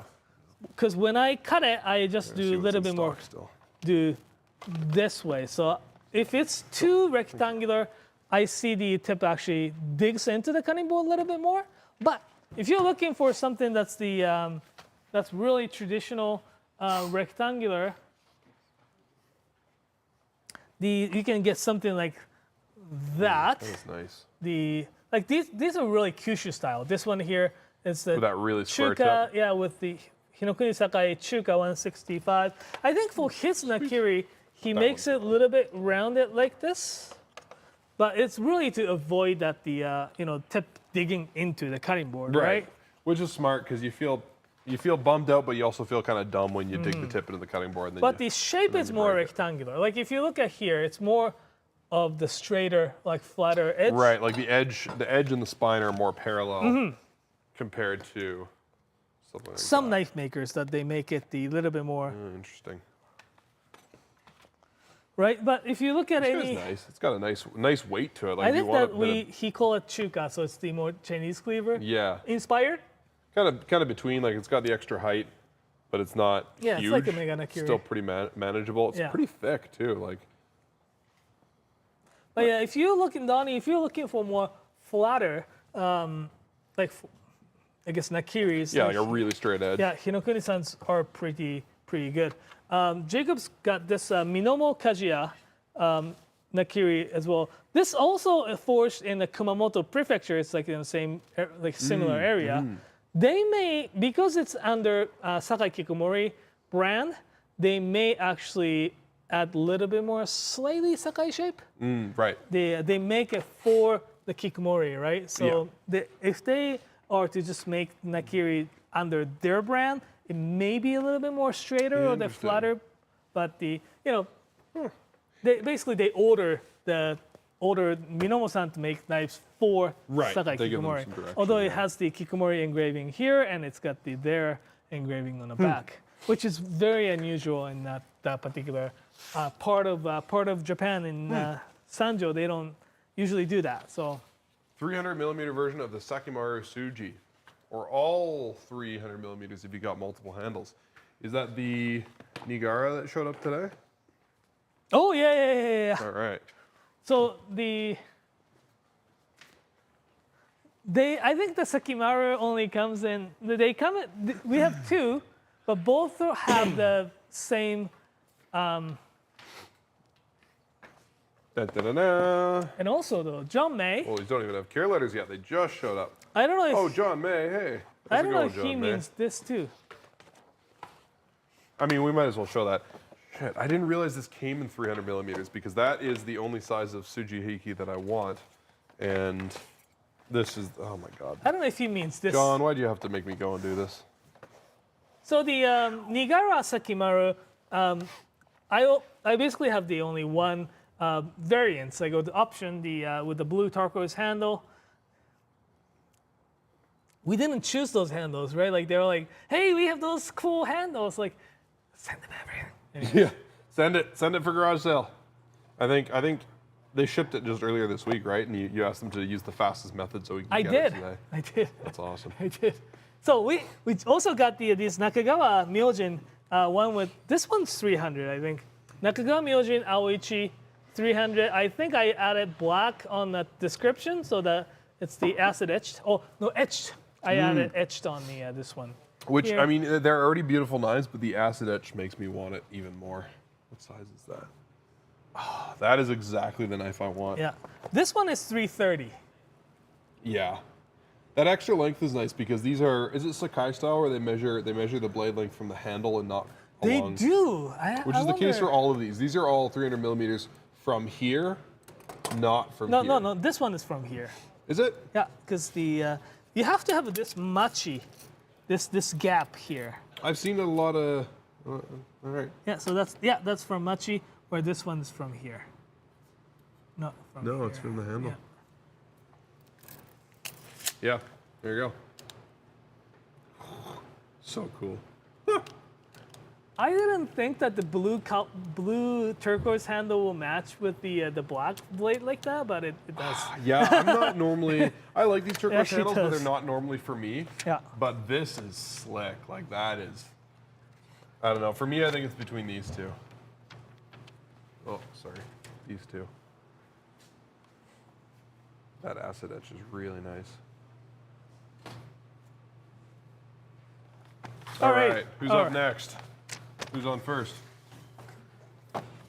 Paul is asking, can he ask me for a quick selection? Yamamoto Nashiji W2 clad black Nashiji Kiritsuke SLD. Well, you know, so if you were to look, Paul, my personal, so his Nashiji right now that we carry is actually not the white carbon 2, but it's the VS1. I love that line, the Kaijin. Kaijin, and Oh, so the black nice. one is the. But if you're looking elsewhere, that's fine as well. But the, I would go for something a little bit more like I like his SLD. No, so VS1. I like Kaijin better slightly than Kokuen that we had. Yeah, the me too. SLD. It just got a little bit more meat to it. I wouldn't. Although the more new, the newer Kokuins are a little beefier. Yeah. They're coming in a little thicker. They're Probably, really nice. yeah. Yeah. Let's see the next batch of the Kokuens that we're getting actually in a couple weeks. Oh wow, pretty But soon. the right? I like his VS1 because of the philosophy and what he thinks about VS1. It's like it gives you a little bit more spiky, or the structure that cuts. It has more grab to it and all that stuff that he talked about. Little toothier, Toothier, bitier. exactly, bitier edge and yeah, white carbon steel is also. I like his carbon steel selection as well. Just be careful when you're getting the Nashiji from Masai-san. When we actually developed basically the Kaijin line, we asked specifically because he doesn't like Nashiji, right?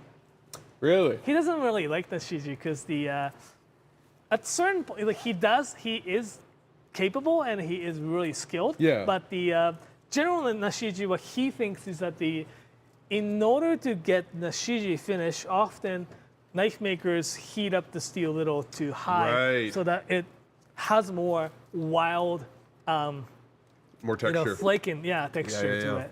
So we've talked to Masai-san when we were talking about Kaijin and say, you know what, Masai-san, you don't have to make it like as crazy as some other. No, you know, I actually Nashiji. prefer his more kind of subtle Nashiji. Yeah. So, Yeah, it's a really yeah, gorgeous just line. make sure the Nashiji a little bit more subtler than the other one. Yeah. Hatsukokoro. Yeah, So- what can we tell you about Hatsukokoro? This is for Hatsukokoro- Scott Rouse. Brand is this. It sure is a brand. Yes, they actually have their kind of brand story in English there too. Cool. So the Hatsukokoro is a brand that started out by these people and started asking different blacksmith knife makers to make kind of special finishes or something, and they put so the quality is great. It's kind of a little bit more all over the map, like starting from someone like the Nihei-san, that's Hatsukokoro, Shinkiro, origami super, beautiful Damascus on the outside. To some, like they have some like more machine forged VG5 lines as well. So it's kind of all over the map, but the what they try to do is get the name under the Hatsukokoro, and it's not a Masakage. They don't really focus on the blacksmith part. Like they don't really talk about them, but the quality and I think the For them, it's value about the knives and how they work. and value, I think, right? Yeah. I can like read. We would like to thank you for this all-time purchasing Hatsukokoro knife since the establishment in 20 whatever. So our best products, Japan has to offer attractive products, develop sales channels with what? So it's like they try to just get a best of it and under the put the Hatsukokoro under it. Cool. Yeah. So they kind of work with. They're like a producer. Like they work with different makers. Yeah. And they come up with different ideas, and the end result are some really gorgeous, really high performance knives made by, some people we don't always see, and some people we don't even know who made it. But the quality's there. Yeah. I really liked it. It's funny, for a while I was really sleeping on these. This is the Shinkiro, right? Yeah.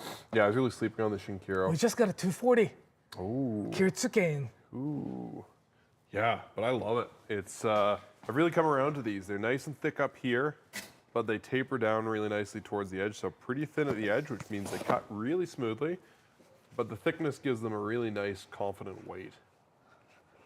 Oh. So we just got a 240 Kiritsuke. Yeah. Nice. Those are one of those like last minute edition, right? Anyways, let's. Someone's asking about the Mazaki. So, Andrea been looking at Mazaki Migaki Gyuto, but concerned about thickness. Red can be quite reactive. Okay. Interesting. So, here is the Mazaki-san's knife here. Reactiveness, sure, it is the white carbon steel, no stainless. So any knives can be reactive, especially the white carbon steel and the Migaki finish. There's nothing to prevent that knife from rusting. All you basically have to do, though, is keep it dry. Or you can try some of the patina method that we showed on the Sky's patinaing YouTube video. The thickness, it is pretty thick here and at the heel, and tapers it down. His knives are not the thinnest among the ones that we carry, and it has really nice. So it's not the thinnest. So if you're worried about how thin his knives may be, it's not really the case. His knives are not the thinnest. And also the core exposure is not as aggressive as some knife makers like, I wouldn't take any. So it's quite robust, and the way he sharpens makes the edge pretty robust as well. So if you're thinking about the, thickness, it is really well balanced. It's not too thin or not too thick. Reactiveness, it is reactive. So that's something that I guess, I have quite a few carbon steel knives, and I do use them occasionally. Just keep that in mind after you cut everything. Wash them. I often just like take hot water, wash it with a sponge, and because it's hot water, it evaporates much faster. That's the move. Yeah, and it's you have to be okay with your knife. The fact that your knife is gonna look different. Like they look really nice out of the box, but they will once you start using them, they'll never look that way again. And it's important that you're okay with that, right? And if you're not okay with that, that's also fine. Yeah. But you should probably get something less reactive if that's what you want. Yeah. I have my first white carbon steel knife was the Harosumi Bunka. Love that knife. But it looks nothing like it did when it was brand new. Like it is oxidized so much. And in some ways that I at first wasn't crazy about. Like there are parts of it that are like more on the brown side. Yeah. And so that is a reality of owning a really reactive knife. And as long as you're cool with it and you're easy going with the fact that your knife's gonna look all sorts of different colors, then you'll be happy with there's it. Buddhist philosophy of impermanence. Exactly. Nothing is permanent. Owning a carbon steel knife is a very Buddhist thing to do. Yeah. You can quote me on that. I'm so happy somebody bought this Takeda hunting knife. I've been eyeballing it for years, and I'm glad I can't take it home. So It deserves a good home. we have a question about Nakiri. Brody. Ooh, more- Ishimeme Nakiri a little out of price range after the refurb by Spot. Mustani VG1 Nakiri. And yes. Which one's your favorite? If you are okay with taking care of carbon steel, I'm probably gonna go for Yukihiro Sakai for how he makes knives, like forge welding in house, how it cuts. It's really nice and thin.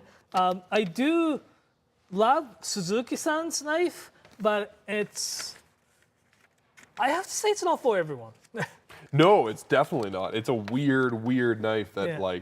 doesn't cut like a Nakiri or a Mega Nakiri. Yeah, so it's strange. flat on this side, beveled on this side. When you're this just behind edge thickness right here is not as quite thin. So when you're cutting, say, thicker pieces of carrots, like say, if you're making medallions of like, say, 5 millimeter thick of the carrots, this will do such bad job because it tried to peel it, but the behind edge is pretty thick. It may just break off the carrots. Yeah, it's super weird to cut with. This is great for doing a very thin slice of cabbage, julienne, the carrots as well. It's great. Yeah. But if you're trying to do versatility, this Yukihiro Sakai definitely has more versatility to it. And if you're looking for something inexpensive, cheerful, and does the job, I think he's looking for this guy here. This one is great. That's a great prep knife if you're like, you're going to be in a rush or you got a million things going on. You're trying to get a bunch of stuff done in the kitchen. Stainless steel. It's got looks pretty nice and thin and light. Yeah. It's a beautiful knife, and don't sleep on the stainless steel. It's not as hard. It's not going to stay sharp quite as long, but you're not going to have to worry about it. Yeah. Especially, I don't know which refurb you got, but if you got a carbon steel knife, maybe adding a carbon or a stainless steel knife to your collection might balance it out a little bit. Because I find it depends on how busy you are, if you have kids, but I find there are definitely days nowadays where I'm not picking up a carbon steel knife because I just don't want to deal with it. Right. Because I know I only have a few minutes to get a job done and move on, and I don't want to deal with fussing with a knife. I want to be able to put it down and maybe not wash it until tomorrow. So it's good to have a stainless steel option in your back pocket when you need it.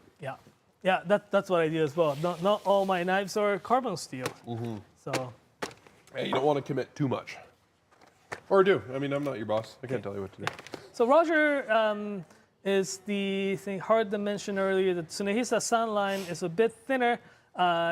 Is it enough to make a significant difference? No, not really. The Roger, it's just the how it's constructed, and it's from the behind edge and how it's sharpened. It's not that much of a difference. I don't think you feel.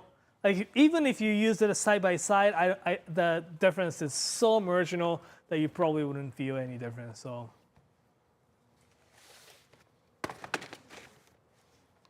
especially the Tsunehisas, they are very similar, right? What's the degree of difficulty of sharpening the rounded edge on which knife? Are we talking about just the curve on the Nakiri, or are we talking about a Sakimaru? like a Gyuto or a Sakimaru? It's not massive, but it's a little trickier to get those really pronounced curves because you gotta kind of change up your angle a bit. Yeah. So when you're sharpening, say, this part, I will comes down to the tip. I'll move that up a little bit there. I'm probably gonna put it. It's really hard to see. It just follows the. Could we do split screen there? Woo! There we go. So when I'm sharpening the tip of this knife, just pressure, put the pressure, and you see it comes up the angle. Yeah, you can see now to the. And if you move this way a bit, Naoto. if I do it, if I'm sharpening here at this angle, and it gets a lot bigger. Yeah, seems like your angle's really pronounced Yeah. on the rest of the knife, but it isn't. So it's just like, yeah, cutting up like this. So it is, you get used to it. Once you sharpen a few knives like this, what you call a Sakimaru, like this, it's gonna be really hard because it's long too, right? So I'm probably gonna start from something a little bit more shorter with a curve to it, and that makes it a little bit easier to get used to. Yeah, I always recommend people learn to sharpen on a chef's knife and then get to more advanced stuff as they go. Well, if you just tuned in, welcome. We are in the Knifewear warehouse here, scenic Knifewear warehouse. Knifewear is based in Canada. We specialize in handmade Japanese kitchen knives, cookware, cookbooks, sharpening supplies. This is an event that we do twice a year. It's called the Knifewear Garage Sale, and this is the spring garage sale because it's spring, unless you're in Australia or Africa. What am I saying? This is an event that we do where we bring back all sorts of cool knives from Japan. New stock, really rare stuff, knives maybe we've never seen before. Naoto is cute, man. He sure is. Especially with that beautiful jacket on. Yes. But yeah, we bring back all sorts of cool stuff. We get a lot of one-of-a-kind and rare stuff. We also get a lot of blades that end up being discounted. Either they're on sale or they're refurbished, like this guy. We get some cool refurbished knives that are a really great price. And so we just have this big event online on our website, knifewear.com, and in store in Toronto, Ottawa, Calgary, Edmonton, and Vancouver. So you can drop by your local Knifewear store or visit us online and find a really cool knife, whether it's your first Japanese knife, maybe you're buying a gift for somebody, or you've just already got 25 knives and you need a 26th one, because that is a real problem that people have. So knifewear.com, spring garage sale, runs until the end of the week. It's a long weekend, so it runs until the end of Monday. And we've got just a ton of great stuff for you to choose from. What was that comment we had there? Let's take a read of that. If you do have questions or comments, pop them in chat. Let us know what you found during the sale, or if you still need help, let us know and we'll help you find the right knife. Should I be concerned about demonic possession while using a Yu Kurosaki Gecko? I'm 15 minutes into slicing tomatoes and I'm yelling, blood for the blood god, skulls for the skull throne. Yeah, well, I mean, clearly you made a sacrifice to corn lately. Maybe pick a different chaos god. Yeah, literally any of them, but that more of a Slanesh guy myself, but depends on your preferences. Good. personally. Yeah, throw some holy water on it. Say a liturgy. Maybe get a tech priest down to your house if you can. I guess that's more for machines. Yeah, they make well, the tech priest, when you have like bad spirits inside of your car and it's making your motor not work properly, the tech priest comes down and he blesses it so that your car works better, because as we know, all machines are powered by spirits and stuff and ghosts and shit. Yeah, so he makes sure there's good ghosts inside of your car instead of bad ghosts, because you don't want bad ghosts in your car. No. Yeah. A little Warhammer lore moment for you guys in case you were, you needed that in your life. Okay. Before we jump into the next one, we had a question about comparisons between a Joy 240 Gyuto and a Suji, which we don't have. The Kogetsu, not the Right. We'll mime this one.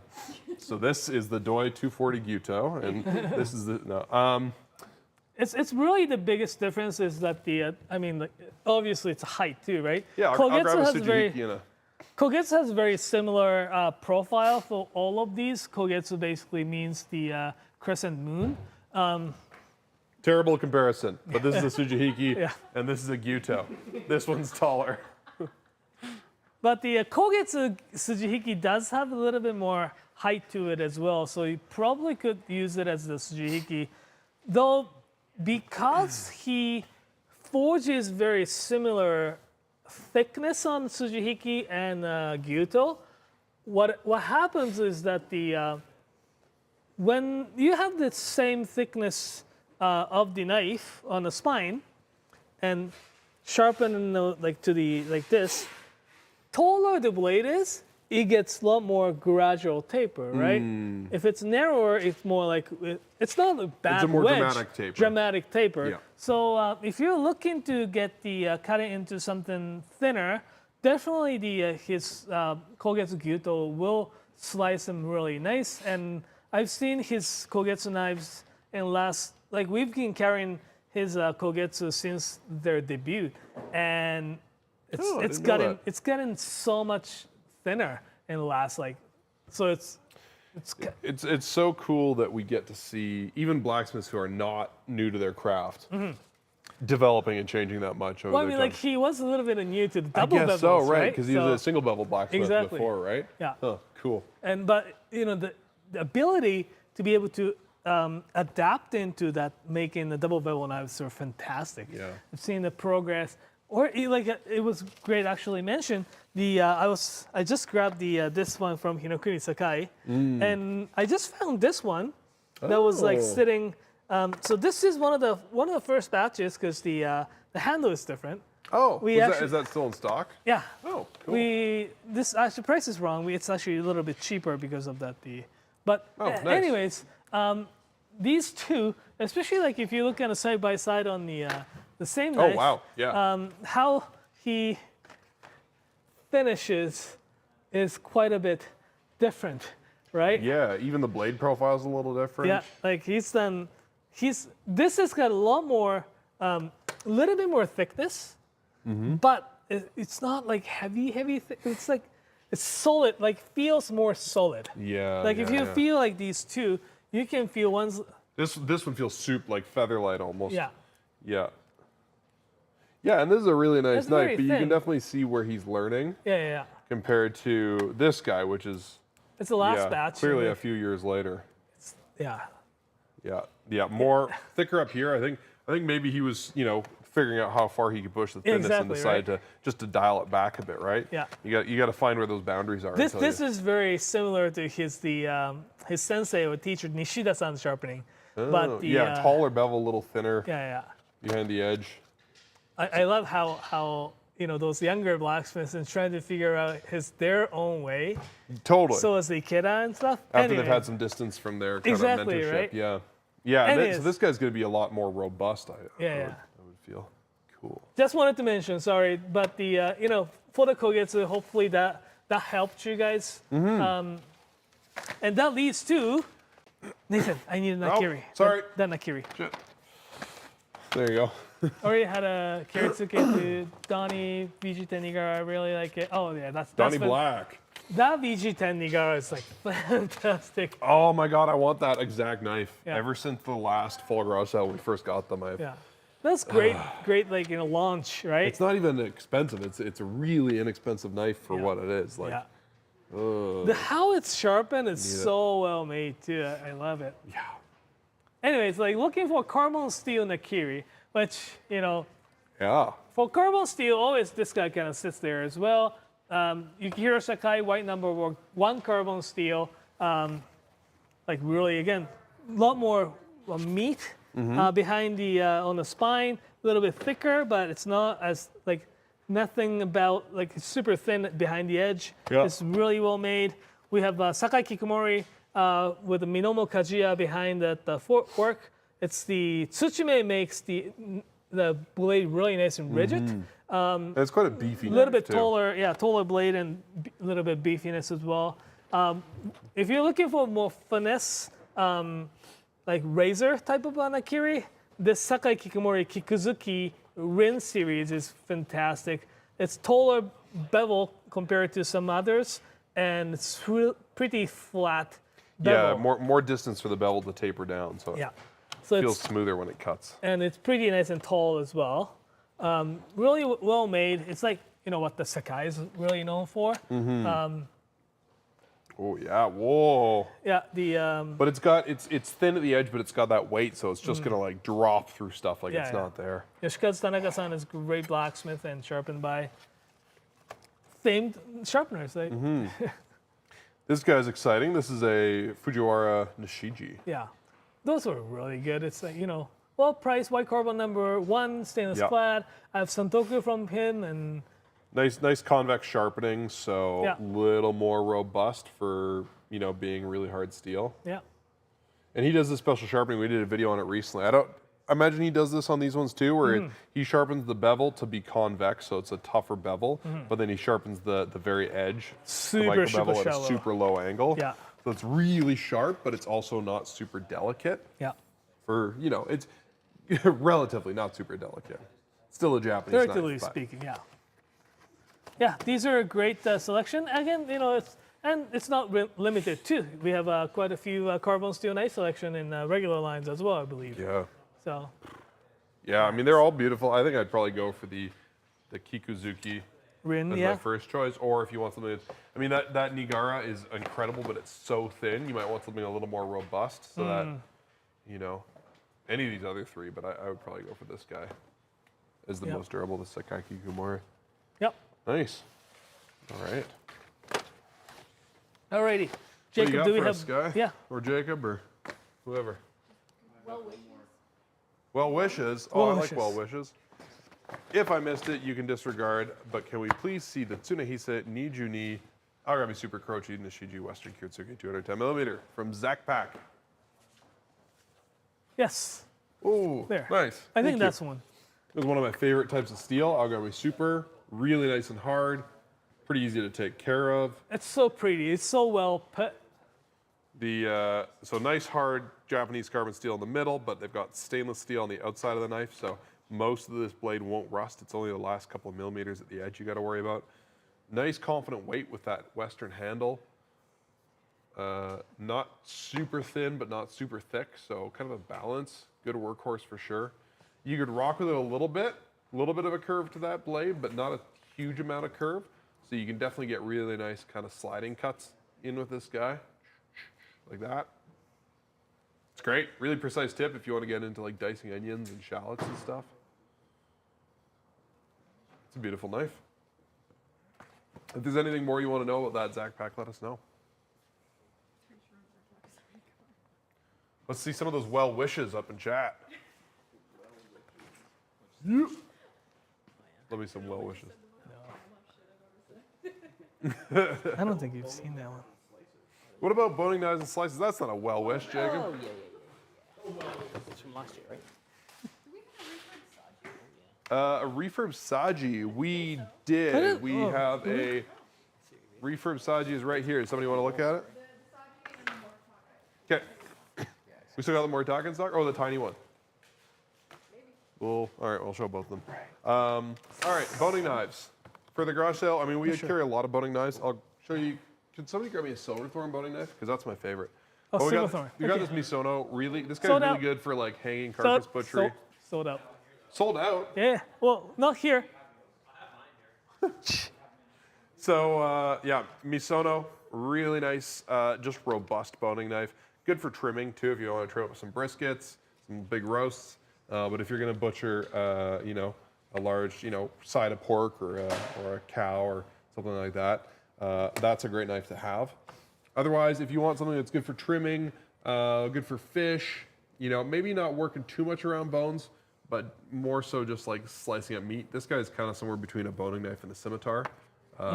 Really beautiful blade. This is the new addition to the Haruki Goma line, and it is called the Goma. I think it's called the Goma boning knife. It's really nice. My personal favorite boning knife that we sell is the Silverthorn boning knife. I used that to break down a side of pork this December, and it was phenomenal. I'm definitely adding one to my collection. So if you want one that's like a beast of a boning knife, get the Silverthorn. Okay, somebody wanted to see some of our refurbished knives. Oh, leftover. These guys. Side by side of the refurb Saji and Moritaka. So this is the Saji. This one isn't even refurbished. It just had some scratches on the acid etching up here. See right in front of the handle there? And then the heel got dinged a little bit. So it's just missing a little bit of the heel there, which honestly makes it better in my opinion. It's a little rounded out, a little less delicate. It's got a beautiful handle. It's a combination of resin and stabilized wood. So really durable, really smooth, really pretty. Nice mosaic pins in the handle there. And then a beautiful acid etched blade. This nice black Damascus finish is just gorgeous. This guy, I believe, is R2. Yes. This is SG2, SG2, or SG2, R2. so it's a really, really hard stainless steel. It's gonna keep an edge the way that a lot of like higher end, harder carbon steels will, but it is not gonna rust. So really low maintenance.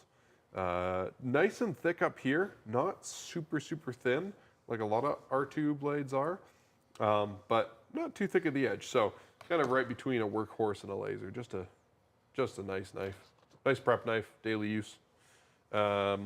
Minimal damage, so marked down about 25% from $5.99 to $4.44. Then this guy is very different. This is high carbon steel, high maintenance, whoop, but beautiful. This is a Moritaka Ishime 240 millimeter Kiritsuke.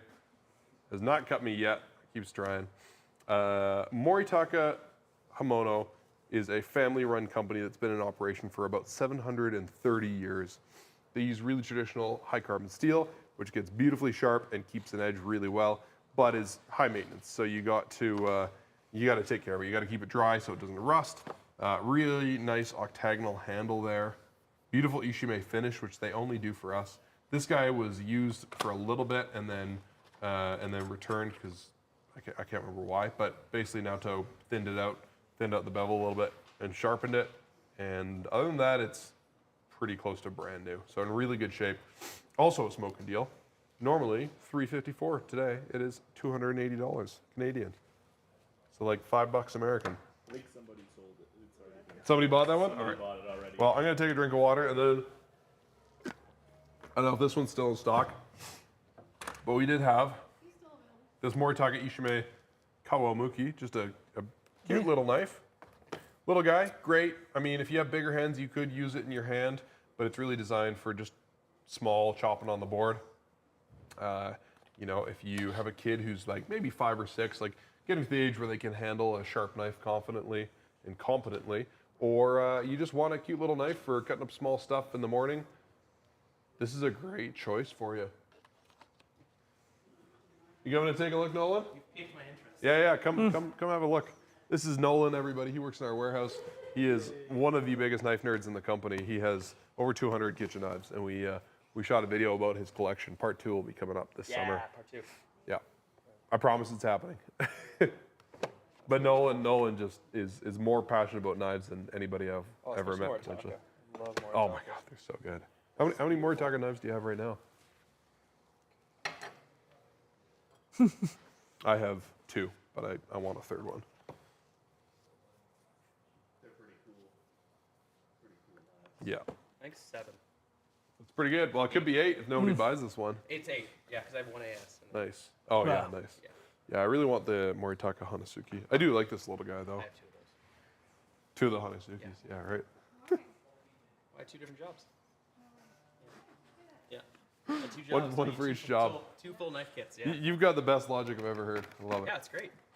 Yeah, this little knife's cute. It didn't need much work. I just tuned it up yesterday. Just thinned the bevel out a little bit and then polished it and sharpened it. So it's really nice and sharp, but it, you know, it's just a great little prep knife. Buy it so I don't have to. Yeah, please help this poor man. Yes, please.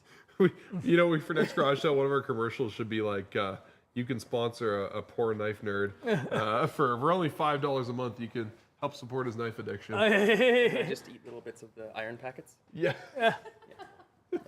Just chewing on a knife. Yeah. Yeah, that's perfect. Yeah. That's Cool. really cool. That commercial. Anything else that you have your eye on, Nolan? Goma fish, for sure. The Goma fish. Yeah, I love that. Focus. I can't wait till I buy it. What do you think? What would you use this guy for?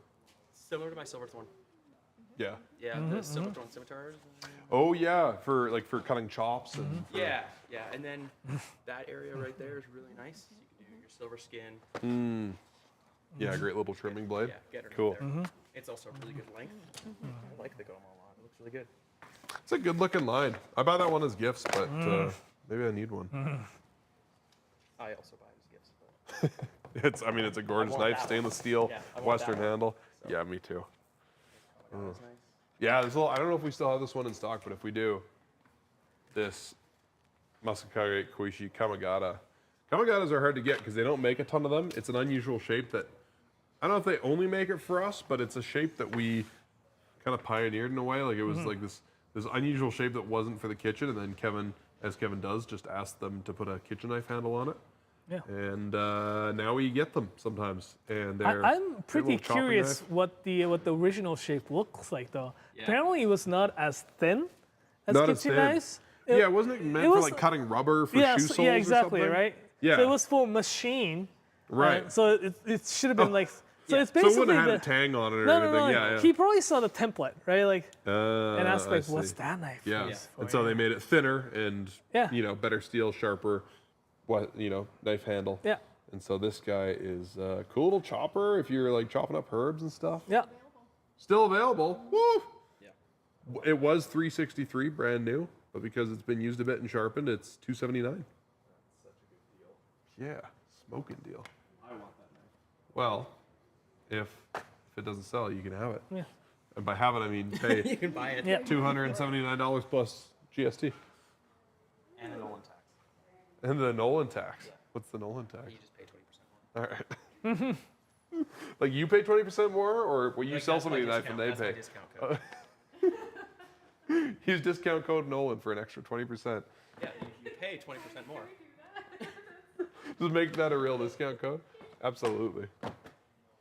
This guy's cool. I don't know if we still have this. Take off. All right. Thanks, Nolan. Peace. I don't know if we still have the pre-patinaed from Sky's video. This ferric chloride finish knife. But Oh, I think it looks awesome. It looks very, very antique, very well loved. Yeah. It's never been used. It's just been dipped in ferric chloride, which is a very strong acid that they use for getting this kind of a finish on knives. But you can also use it to force a patina on your carbon steel knives. Can't believe nobody snagged the salsa knife. Nobody snagged the No, salsa no. knife? What? No. When you open the box, does it like play a little salsa music for you? I feel like responsible for it in a way. Like I feel like I need to. Nah. We can clean this guy up. Maybe what we'll do is if there's any ones that don't sell, we'll clean them up and put a nicer patina on them. Yeah, just buff it again, and yeah. Yeah. Somebody got the Coke one though. Somebody got the Coke one- Coke knife. Yeah. Coke one was like. That was awesome. Also, it's vinegar. Yeah, It's and the like vinegar one. crazy. Somebody got that one. Cool. Well, good picks, people. Alrighty. Well, we have this here that the people are asking. Some are asking for good bunka nester. We actually have quite a few bunkas in this garage sale. These are some of them are actually named as Kiritsuke Santoku, like Kikuzuki Rin series. But it's basically the same thing, right? The great bunkas here. We have these two from Sakai Kikumori, Kikuzuki, Asagiri series with the carbon steel, white carbon number 2 with the stainless clad on the outside. It was such an unusual thing to do in Sakai for the longest time with the carbon steel with stainless clad. It's really nicely thin taper. It's gonna glide into food so much nicer. I like that the shape of this, like even in comparison to the Asagiri, Kikuzuki Rin is like, I love this. It's so cool looking. I love the Super flat. stamp there, like emblem stamped on the other side of the blade. Right? Sorry. Really cool. Yeah, Kikuzuki, Kiku is chrysanthemum and Tsuki is a moon, right? So the chrysanthemum moon. Oh. Yeah. And what's that little star thing there? Is that like a star or a So it's a snowflake? chrysanthemum, right? No, but that next to it. No, that's the the chrysanthemum. Oh, chrysanthemum. Oh, okay, yeah. Chrysanthemum and the moon. I gotcha. Oh, cool. Yeah, Nice. I love the. So these are I think my fantastic. chrysanthemums are gonna bloom soon. We have a also the same brand, Sakai Kikumori, but it's the collaboration with the Minomo Kajiya and the in Hitoyoshi Kumamoto. And these are the guys that had like their whole workshop was destroyed by a flood, right? Yeah. And so they ended up It's- moving to Kumamoto. No. They moved within the city, same city. Okay, But cool. their whole the workshop is destroyed and it's Jeez. inhabitable. So they set up their new workshop within the city. But Speaking of floods, if you have been wanting a Conroe grill for a while, one of the ceramic ones, now might be the time because our Conroe manufacturer got a double whammy of an earthquake and a flood earlier this you mean year. tsunami? What did I say? Earthquake Flood. and flood. Yeah. So I Oh mean, the yeah, floods are- earthquake and tsunami. Yeah. Sorry. Yeah. It's slightly different, and Tsunami is So they will be back up in business, but maybe not for a couple of years. yeah. So the this one here is the tall ones. This Kikuzuki Sakai Kikumori Asagiri is a little bit tall, so as Minomo Kajiya Bunka is a little bit tall. The So the Kikumori is 52 millimeters. That's Asagiri? Or Yeah. Asagiri, sorry, yeah. And then this guy, 50-some, 53. 54. That's quite tall. Yeah, like that's the someone well like over the average. this Naohito. Did we write it as a Because Myojin Riki, Kobo Special. We say Myojin Riki, but basically it's a Naohito Myojin's sharpening his own kind of brand. So we should probably change the name. This one here is fantastic. Kobo Special Core. It's got a super cool tip to it. It's a little bit shallower than the other two there. The heel is about 46, but it's nice, slick shape, and he sharpens really, like as he sharpens. So really good at sharpening. So thin here. We also have the this Hatsukokoro Shinkiro forged and sharpened by the Nihei-san from the. This one's also kind of related to the little earthquake in the things. The Fukushima Yasuragi Kobo and the Nihei-san in Fukushima.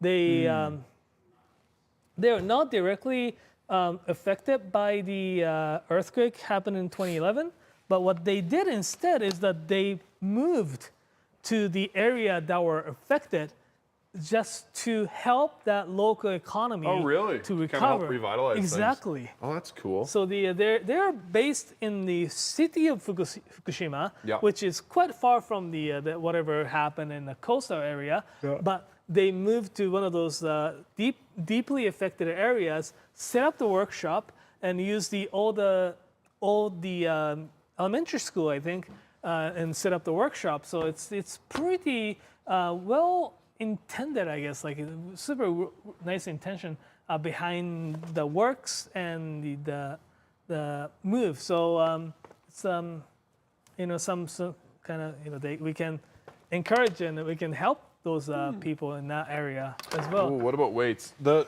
weight should be on most of the product pages, Except new ones, probably. except for the brand right? new ones. But so this guy is 182. That's Shinkiro. That's the Shinkiro, right? Here, I'll let you do that. So the Shinkiro's one, and the Myojin Riki one is pretty light, as 135. I bet the Minomo's a little bit heavy. Yeah, that's gonna be one of 200-ish. 214. 214 is quite, so it gives you a little bit more glide, like help you glide into food. Asagiri, 166, and this Kikuzuki Rin is 135. Oh, wow. But yeah, definitely this is the heaviest. This is the lightest. But yeah, that's a little bit of roll down, and any of these are fantastic. I'm sucker for a very thin knife, so like I love the Myojin Riki knives. Yeah. But I love how this has been nicely forged and sharpened. The Shinkiro is fantastic. I just wanted to try it. Yeah, the Shinkiro. Look at that. We just got the 240 Kiritsuke in too, so. But yeah. So beautiful. I want to cut with one of those. When are we opening a European store? Oh, that's a good question. I'll go London. But London is not Europe anymore, is it? I'm just kidding. No, no, they're not. Thanks, Boris. Not in Euro, but. I don't know. Once we open, I don't know if we have plans to open specifically in any specific Canadian cities coming up. You know, Toronto was a big one that we've been working on for a long time, and that just happened last year. I know Kevin wants to open a store in Kyoto, which is not Europe, but arguably easier to get to. I don't know. I don't know if we will open in Europe, but I mean, hopefully. I would gives us the. go hang out in Europe for a while. Yeah, exactly, right? Yeah. I don't know. Where in Europe? I like Stockholm. Stockholm's nice. Spain? I would go work Spain. in Spain for the rest of Spain. my life. Spain. Yeah, that is Yeah. one of the places you could convince me to move to. Yep. Yeah. The food. Oh, damn, I have oh to my eat God. pork and drink good wine And yeah. hang out in the sun all the time by the ocean. Oh, awful. Yeah. Yeah, I would do that. Ordered 3 knives on Monday. Set discount. Ship Tuesday. Now for delivery in Minnesota today. Great job. Great job by the warehouse. Everyone at Knifewear. Woo! Go team. Thanks, Mark.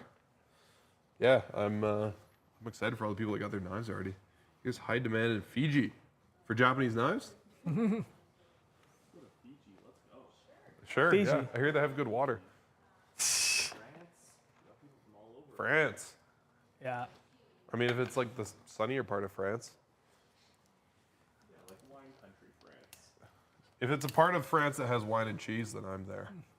Isn't that everywhere except the, not a production? Yeah. I think my dad would disown me if I moved to France. Awesome. Well, if you got more questions, let us know. Should we just talk about something that's like, you know, still here and Yeah, there's a lot of stuff underrepresented? I wouldn't say I'm surprised that we still have left because we, you know, some of the stuff we got a good number of, but is like real sleepers. I think if people, you know, haven't found their dream knife yet, these would be some of my picks personally. I'm Sure, I am actually shocked that we still have this You go guy. for it. All right, I got 3 I'll start with, and then you go. I'm gonna, yeah. So All right, start up. First up, we got the Yaoji. This is wild. The other knives from him sold first thing on Monday. They were some of the first knives that Nolan grabbed off this table. Beautiful custom wood handle on there.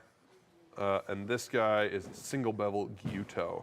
So you could use this for daily driving, chopping, that kind of stuff. It's not super thick compared to a lot of single bevels. So you could get through some denser foods pretty comfortably. But you could also, you know, like butcher up a salmon or a halibut with this, no problem. And it would be pretty awesome for that.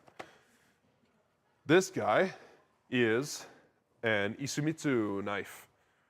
These two guys are super talented young blacksmiths. They worked for another master blacksmith nearby that rhymes with, I don't know, Buji Nara. And now they're on their own making some really incredible knives. They are one of those newer makers that you can see with each iteration we get from them. You can see their skills vastly improving with each step. So they're really nice. Right now they're making their blades real thin and really, really nice smooth taper. Nice and thin down at the edge there, but not too thin, so relatively robust. Yeah, they're pretty awesome. I love this elegant, I think it's a Japanese maple, I want to say. I think it's a spalted maple. Anyways, the handle's made out of. Beautiful, beautiful handle. Simple, elegant, pretty, high performance. Oh, the Yaoji is sold out. Well, maybe somebody grabbed it at the end of the day, or maybe there's a problem with our inventory. I don't know. We'll have to check because maybe we had one that didn't make it into stock. I don't know. And then this guy, this might be sold out online too. I mean, our warehouse team certainly has orders to pick tomorrow morning, so we'll see. But this guy is from Osakai. This is one of the, I can't remember the name of this line, but this is the old stock, Yasuki Hagane. So this is knives that were made a long time ago that they don't make anymore. And this is old stock that they just kind of wanted to clear out. So they gave us a great price on them. So we're giving you a good price on them. They are 130 bucks Canadian for this guy, made of carbon steel. Oh, you bought this guy? Nice. 270 yesterday. I like this. Is this the 150? Yeah, I like this little 150 personally because I don't cut up a lot of whole fish. I don't eat it. I like fish, but I don't eat a ton of it. However, this guy is really great for chickens and ducks and turkeys and, you know, really anything with wings. This will cut up quite well, and so I'm very tempted by this. I bought We'll it see. yesterday. It's like Oh, nice. it's a slightly bigger size. That's a nice size. It's, just a touch bigger. yeah, it's not the biggest size, but Better for fish, probably. yeah, it's sharp. Anyways, I wanted to show off. That's why. And that one's out of stock now, right? We may have them somewhere else. I don't know. That was the last one sitting on a warehouse. So Yeah. I'm like, All right, those are the three that caught my eye. You go now, Tom. Yes. Keep this one so that it doesn't accidentally sell. So here, I totally forgot about talk too much about the all. So I mean, like we did talk about the real old stock Osaka knives, but we have these guys here. We have a few. It looks very similar, so don't get me. But this particular one, I'm not quite sure if we still have some in stock.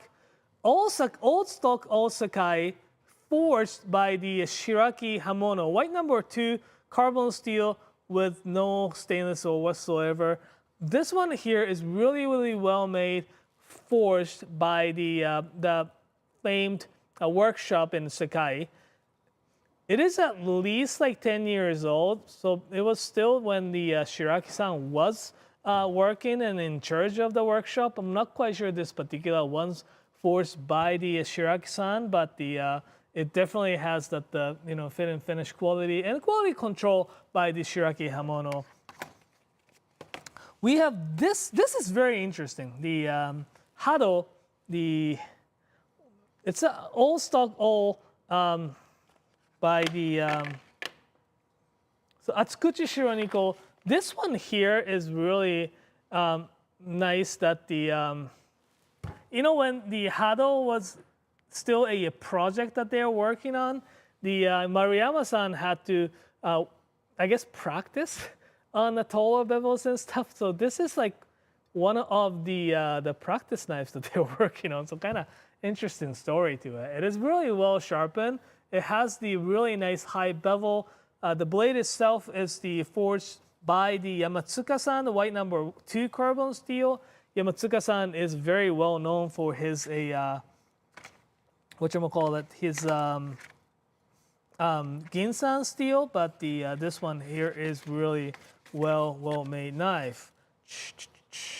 Yeah, Shironiko. Marvin, does a home cook really feel the difference between Shirogami number 2 and another steel? So you probably won't feel the difference on the initial sharpening, initial edge. You probably wouldn't feel that much of difference between different type of steel. And also if it's like, it's also how thin that they sharpen, or what type of finish they put on and stuff like that. Biggest difference, I guess, is that the longevity. Obviously the harder steel will keep its edge a little bit longer. Carbon steel, arguably the white carbon steel will keep its edge. It's very weird. I have white carbon number 1 steel knife at home, and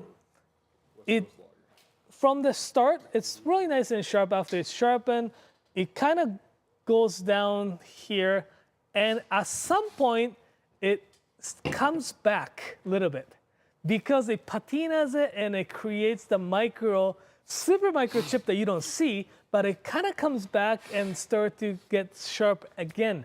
So white carbon steel is kind of good that way, where blue carbon steel is made with this steel that has more wear resistance, and also the patina is slower, so it doesn't have the same effect. But Mervin, again, as I said, it's not that much of significance, and definitely when it's like out of box, you probably wouldn't feel that much of difference.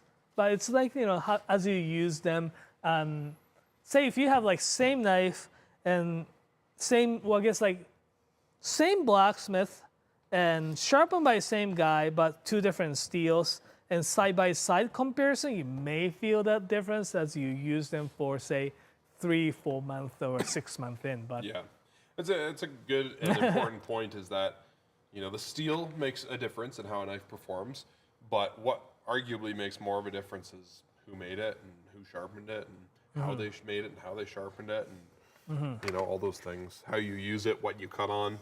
Yeah. What you cut on, yes, absolutely. What you cut on makes a big difference. Yes, yeah, If you did buy your first Japanese knife at the garage sale, well, actually, you know what? I'm going to stop that tangent for a sec. It's time for us to celebrate. There's still like 4 days left in the garage sale. Oh, right. But for us, it's kind of the end of the week because this is our last live stream of the week. Tomorrow, we break all this down and put it all away. And, we got 4 more days in the sale. Friday, Saturday, Sunday, Monday. So we're gonna have a beverage. What do you have? Cheers. I got that? a pale ale. From This is from Annex. They're really close to our warehouse, actually. yeah. So apparently this is West Coast Lager from thanks to 88 Brewing here That in one's a Calgary. collab, right? Annex and 88. Oh, is it? Oh, Yeah. is it? Yeah. Oh, that's why it says Annex on the Yeah. this side too. Yeah. I'm so happy, like in Calgary, it's got such a We're vibrant, very lucky. Yeah. vibrant brewing. Beer. We got beer. We got Got beer. beer up the wazoo.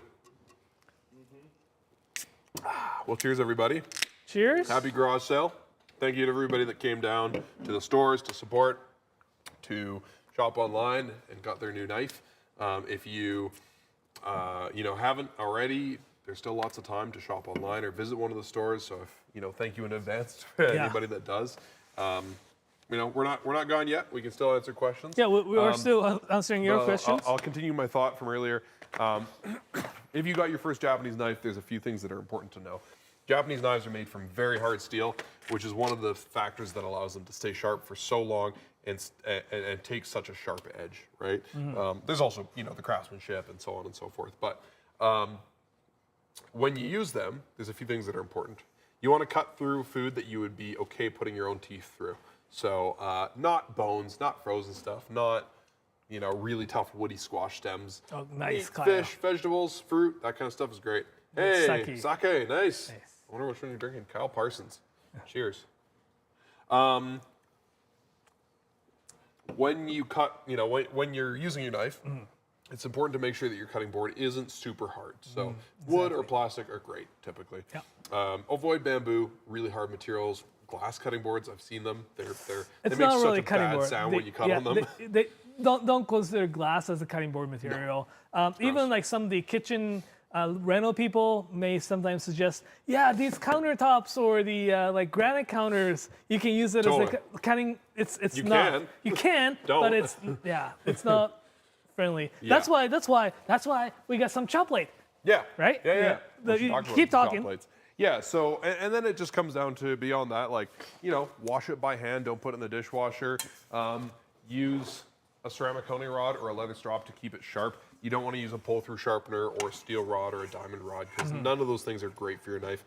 This guy or a leather strop will help keep your knife sharp longer. This guy is normally $60, $64. It's half price when you buy a knife. What's the That's difference a in good- sharpening with stones and without? That's a good question. You mean the honing rod versus a sharpening? Yeah, I'm not sure. So you should sharpen knives on whetstones. There are other ways to sharpen knives, but anything that's like a gadget or an automated tool isn't likely to do a good job. And so whetstones give you the best, most consistent. We got the really fun video comparing the some of the gadgets, Yeah, a right? couple of different videos on Yeah. that. So we compared a tumbler sharpener as well as like more of a generic pull through and then like a fancy swingy arm thing. And then for regular maintenance, use this. This won't sharpen your knife, but it will keep it sharp longer. It's really great tool. Like it just like puts the final micro polish or the it's just like touch up on the final edge. Yeah, it just smooths it out Yeah. a little bit. It doesn't mean you won't have to sharpen your knife, but this will stop you from having to sharpen it as often because sharpening removes more steel. Yeah. And the more often you do it, the more quickly your knife disappears. So with proper care, your knife should last decades or lifetimes. Yeah. And the ceramic honing rod's a big part of that. Chop plate. We got some other cool stuff for the garage Yeah, sale. the Art knives. yeah, something like this. The as we talk about, ceramic is much harder material than the any steel. So when you're cutting against the plates, like in regular steak knives, you are technically dulling your knife as you use them on. So this company, Kawabe Shoka in Osaka, they came up with the plates that's made out of the little bit of harder plastic, but the little bit of harder plastic, but the it's still much better to cut on than the regular plates. So this 26 centimeter dinner plates is going to be fantastic for your put on a steak, like served steak, some greens, whatever, and you can cut on with your steak knives. Use regular straight edge steak knives like Miyabi, Yeah. Shun, We have the Arcos Those steak Arcos knives, ones are those great. like I have those. straight edge ones, so and it won't dull as quickly as the and I love black plates. Yeah. Black plates are the thing. They Black- look really cool. Yeah, they're very, very modern, very exactly right. contemporary. It's got the texture. The non-serrated steak knives really are the best.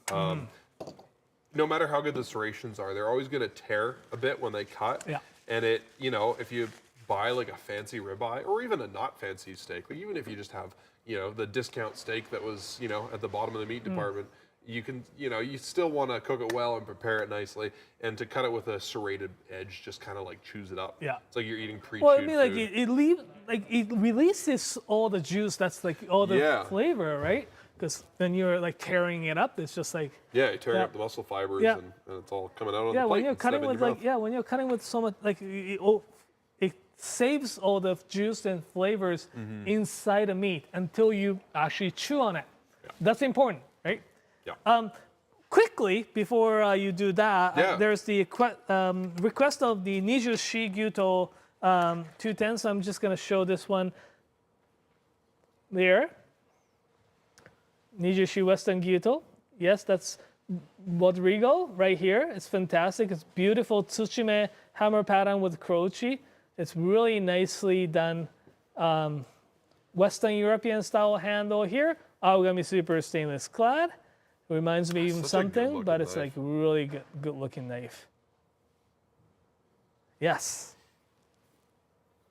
I love how It's- wiggly the cladding line is. right? Really well made. Tsunehisatsu are such well made knives. They're great. So yeah, here Rodrigo, hopefully you're still watching. That's the knife. Alrighty, so what you got, Nathan? So I have got some other non-knife items that we've got for the sale. These are super cool. These are pruning shears. These are 110 bucks. They are really, really sharp and very, very ergonomic. So they're great if you do a lot of pruning and your hands get tired, or if, you know, maybe you have arthritis or carpal tunnel and you just get sore doing that kind of work. Ah! Oh. Ah! There we go. I mean, it's not really made for cutting paper, but it does fairly well. Yeah. Here, give me a finger. These are, but they've got a replaceable blade. So the blade's really sharp, but you can also unscrew that little guy and put a new blade in there. Yeah. The grips are just slightly rubberized. They're not like squishy. They're just a little softer. Yeah. They have, where's that adjustment? It's like this here. Oh yeah. They have an adjustment here, bigger hands, Yeah, if you want a little more leverage. or the bigger space here, or the smaller hands. And also there's the spring right here, Yeah, tension adjustment. tension adjustment. Yeah, if it goes well, we will get some replacement blades for. We don't have the replacement Yeah. blades because we're not sure how well it's Yeah. gonna. But we can they're- get a they're really replacement cool. blades and everything, so it's super cool. Pruning. So is this guy here. And they come in some different colors too. What was this one called? Like swamp something or Japanese warbler. bush warbler. Japanese bush warbler, which bird. I don't know It's what a color bird. that is, but apparently it's this color. It's a uguisu. It's the color. Uguisu. All right. And we have- Uguisu color. These ones here, it's the they call it flower scissors. Yeah, the, really good for bonsai. Bonsai. I would see like these come super handy when it comes to the harvesting season. Harvesting tomatoes. And, Absolutely. Yeah, like any veggies that you're harvesting. I think we're getting the cucumbers going. Or if you do flower arranging, you cut a lot of stems. Oh yeah.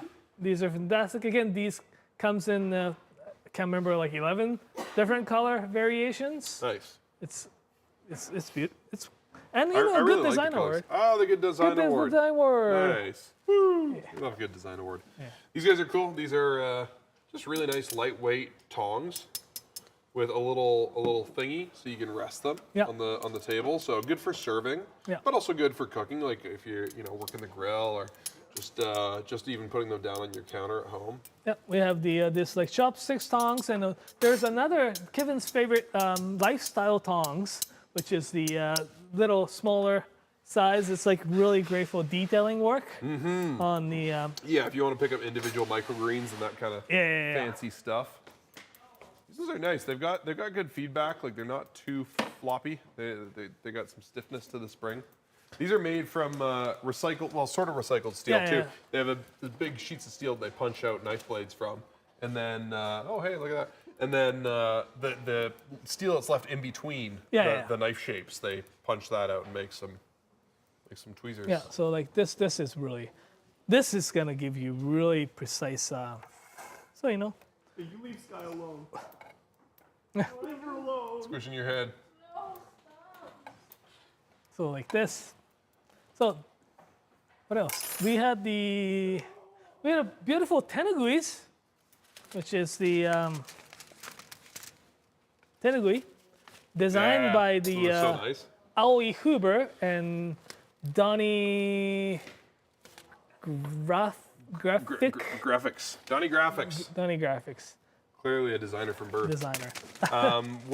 Who is Aoi Huber again? Aoi Huber-san is this designer, Japanese designer, lives somewhere in the Scandinavian country now, I think. That definitely makes sense when you see the patterns on Very these. modern, colorful design. I Tenugui love is these. great. It is the Japanese, like, direct translation is handkerchief, like you wipe your hand. Right.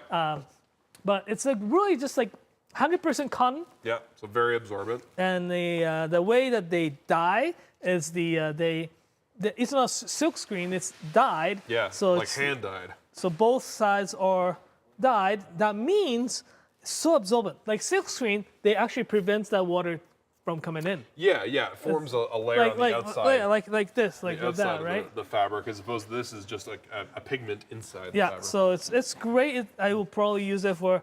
I use it for a lot of things. The wiping the knife dry is one thing, and also I have them as a cleaning, like glasses and stuff like that. Oh. It's like really nice.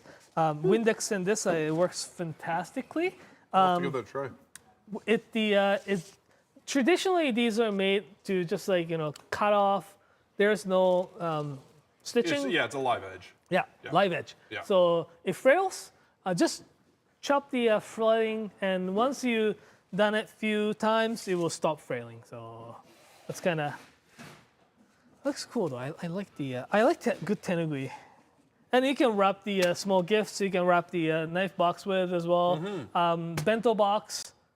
A lot of guys do wrap the bento box in, and Nice. Yeah. Yeah, that'd be really nice if you get a knife as a gift and you just want a little something, yeah.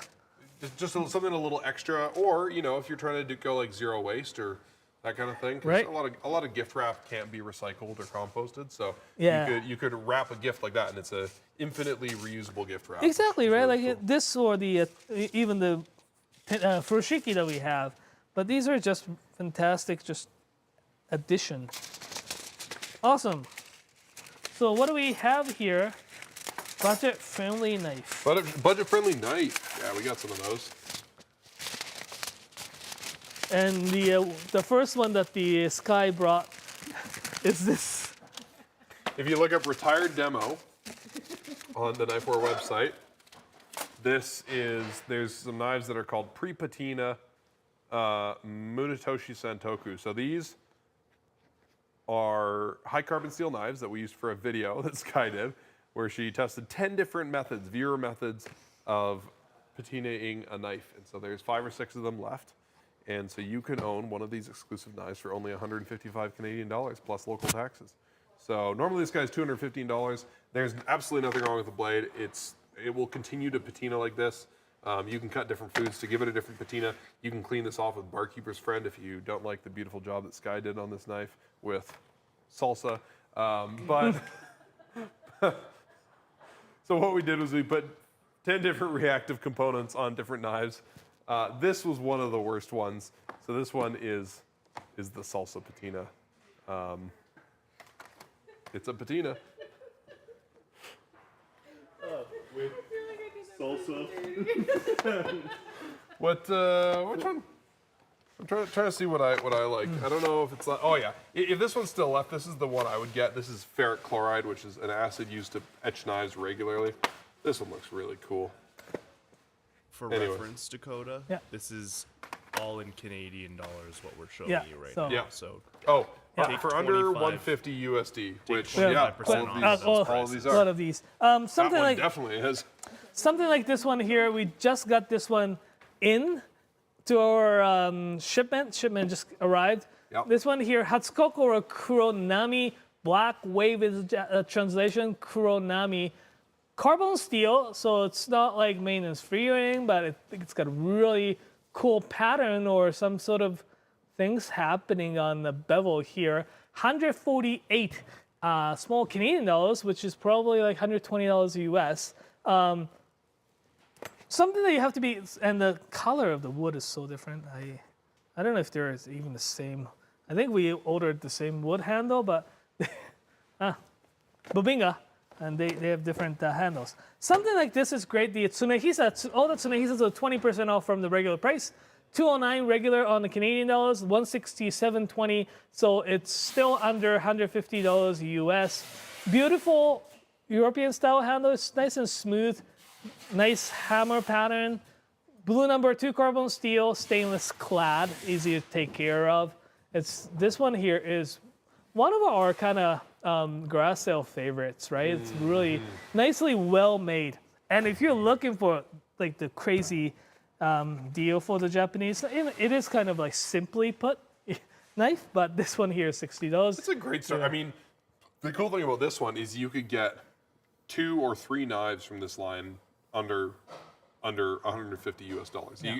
I think there's 3 knives in the line. Yeah. And you could get all 3 for $150 US if you're looking to build a bit of a set on a budget. But it is what, like, you kind of, like, it really depends. It's not super well made. Like, super rough on here, rough on here. I mean, not super well made for a Japanese kitchen knife. Yeah. Like, it will still kick the crap out of a set of IKEA It knives. cuts really nicely, but it's, Yeah. If I were it'll to get probably into cut better than a Japanese Cutco. knives, I would definitely gonna get this guy here. It's so nice. Yeah, that's a fantastic knife. Yeah. Anything else that's? I mean, we regularly have a So lot of knives this that are one great is deals. Tsunehisa. This guy, here. It's This guy's Ichi. a good choice too. If you want a knife that's fully stainless Oh, steel, because some of these ones, like Naoto was saying, these are all a little on the higher maintenance side. This knife is completely stainless steel. It's beautiful, and it's 156 Canadian dollars. So That'll probably be around like $120. 15 American dollars. Yeah. $8 American. Yeah, that's a beautiful knife. This is Masutani, Masutani. Masutani Kokuryu is the name, right? Tokuryu. And VG10, really high quality knife steel. Yeah. How are we doing? How many people are watching this thing? We still have like few questions. 81. We got a bunch. 81 Wow. people. Oh, you guys are awesome. Make sure you like and subscribe and hit that bell. And I hate to say all those things, but it really does help Is this us out. 210? Thank you also to everybody that has Is tuned this into these 210? live streams this week, because not only does this really help our YouTube channel to continue to grow, but it just We get to do this. It means that I get to justify my job for another year. So Yeah, right. that's nice. We get to keep Jacob employed. Was there any specific? Woo! Employment. Was there Paycheck. any specific thing about 210 Gyuto that we were? Just show some 210. This is Show me crazy. Gyuto. Like this is, I think Show this. me what you Gyuto. I couldn't believe this was 210. The length is like That's my still- favorite. It's so Sakai of the Kikumori, pick. Aogami Nashiji. This 210 is crazy. It's so tall. Like, how tall is this? It gives you so much more space for your finger. Like, almost 6 millimeters. For those of you who do inches, it's like 2 1/4 thick or tall. In comparison, for traditional Japanese, like, these slender boys, they are about 50 millimeter or just shy of 2 inches. So it's like so tall. Kikumori Nashiji, Aogami Nashiji. Yeah. Aogami with this, Aogami is with so rad. blue carbon steel with stainless clad on the outside. This is weird because this knife is like feels heavy but also not. No. Like it's kind of a Goldilocks knife. Like it's right in that perfect balance of like it's definitely got weight to it, but it's not too heavy. You know what I like, this Minomo Kajiya's Gyuto is also similar, isn't it?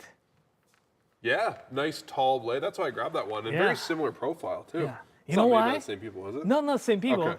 But Same the sharpener? no, but the no, but the region. Oh. Both okay. are from Kyushu. Okay. so Do they make taller blades in Kyushu? Looks like it, eh? I guess so. Yeah, I guess. This is something. So I know with these live streams we get a mix of like knife nerd veterans who are super into this stuff and know everything, and people who are like just dipping their toes in like Dakota, looking for a their first good quality fancy knife, not looking to blow a bunch of money. One thing you'll learn that's really cool is that different parts of Japan have these really specific differences, and you can once you learn that you can start to spot like, oh hey, I bet that guy's from Seki or Yeah, whatever. exactly. Just based on like the way the knife's shaped or maybe the finish or it's really cool. Great thing about that is that these days though, like it's starting to like mingle like other regions and they start to actually learn from each other. A lot of so like cross-pollination. exactly right. Something like knives that comes out from the Nihei-san from Fukushima. Yep. He learned from the people in Sanjo, so the style of forging is very Sanjo. And Yeah, and Sanjo is one of those places that has Yeah. a very distinct style. exactly. So like this. So we have like quite a few knives like 210 to talk about here, but like this is really crazy. Like ZDP 189 by Gihei-san. It's ZDP 189 is the type of one of probably the hardest knife steels available in the market right now. It keeps the edge so long. It has really nice thin taper here as well. Hosokawa Gihei-san or the name Hosokawa-san, actual name. It's such a great person to talk to. Oh, yeah? I was with him in the some of the trade show the other day, and it's great to Cool.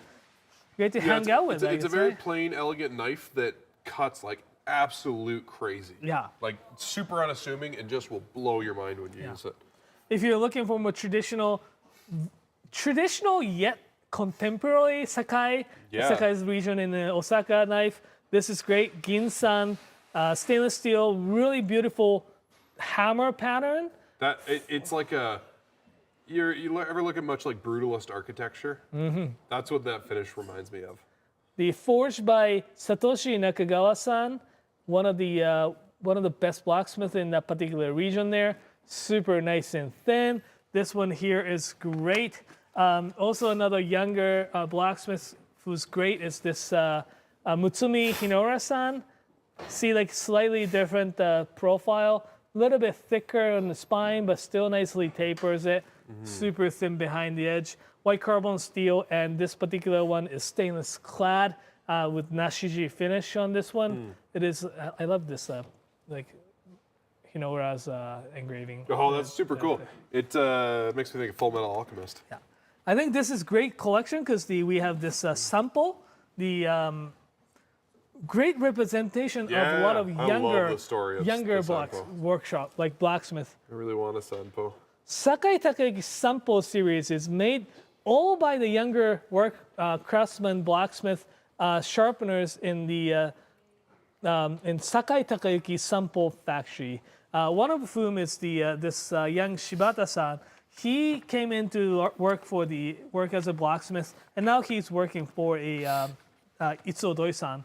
But he's not like he's not relative of the blacksmith or anything like that. But he really wanted to become blacksmith because it's a kind of cool occupation, right? Yeah. And he's taking this like very traditionally accumulated knowledge from Doi-san, and as the knowledge that he had and learned from the books and metallurgical, knowledges and everything, and puts them all together, right? Mush them together. So it's like he was the one who, like, when we went there, they were talking about how they keep the knives in the attic for a year, right? And Doi-san was like, well, I do that because for this reason, and that's kind of how I've always learned. But Shibata-san was able to actually explain the like metallurgical reasons for exactly that, right? why it happens. So like a lot of blacksmiths, knife makers, they keep their things for a year because knife moves, knife actually warps. Right. And steel expands or contracts. Yeah. And the Shibata-san is the guy's like, and I asked him like, we know a little bit about those things, right? Like we asked him, And he's like, yeah, I think so. You know, like all the retained austenites becoming the martensite, and that's how.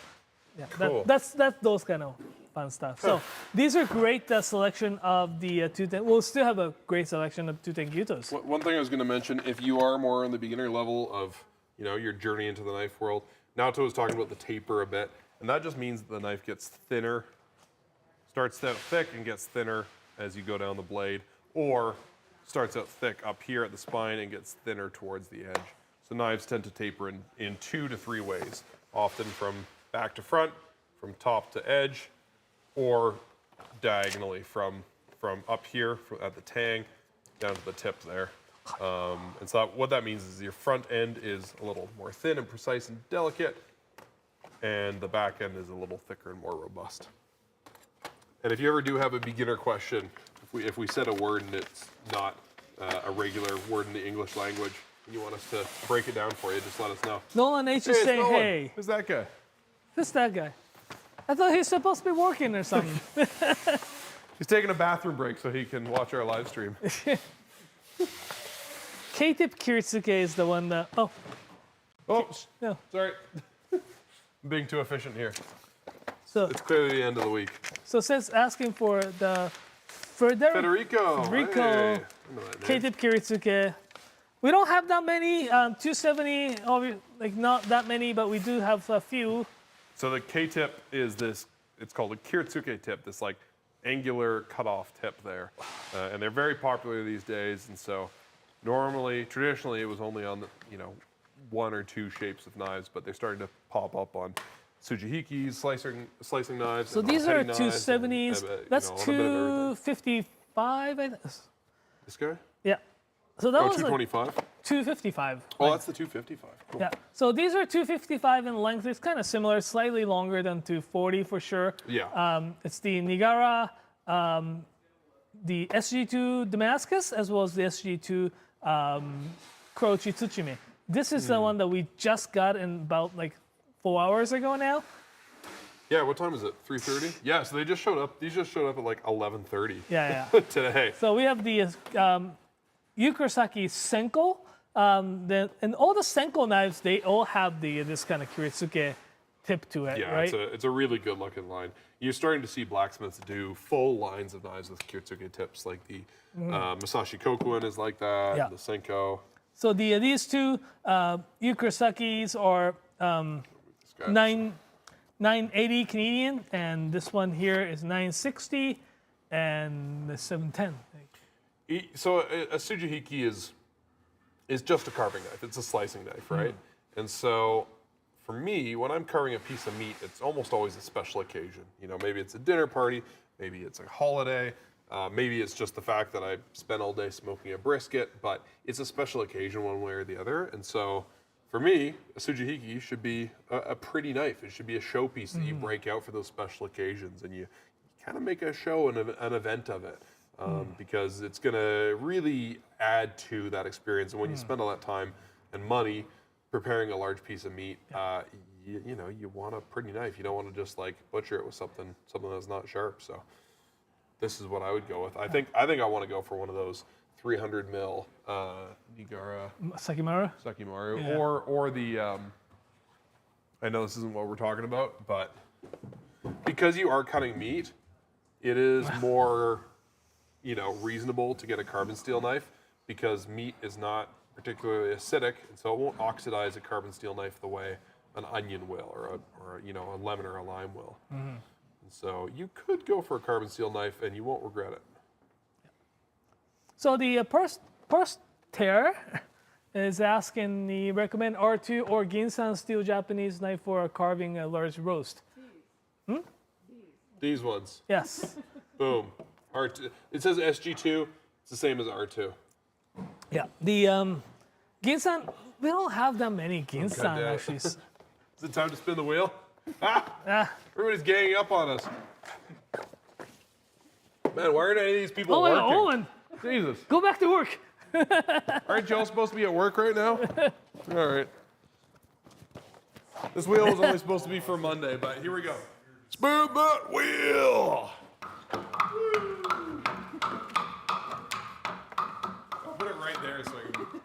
Pull everybody's earbuds out. What do we get? Hand scraper. Pan scraper. Oh, nice. All right. We should spin again. Pan scraper's not very fun. Maybe we'll land on YouTube No comment. one's on lunch.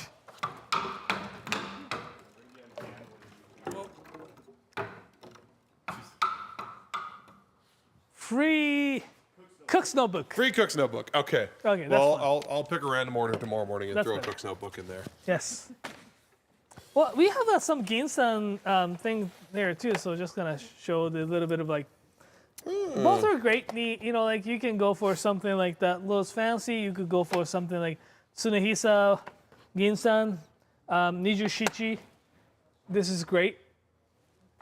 If you want to look for thinner, and again, as Nathan mentioned, you know, something that the little bit more showpiece, the Kato Minamo SG2 is fantastic. Kato Minamo SG2 is probably It's just gorgeous, right? Yeah. It's if you want something shiny and polished looking, And it's so nicely sharpened. and too. I mean Kato-san is a very, very talented blacksmith. Yeah. When did he take over Kato no? It's been a while, I think. It's been a while, yeah. Because he's been doing most of the forging for quite some time, but yeah. Yeah. Alrighty, thank you. Do we still have this Koishi Kamagata left? If you want a really rad little chopping knife, I tell you, this is the one.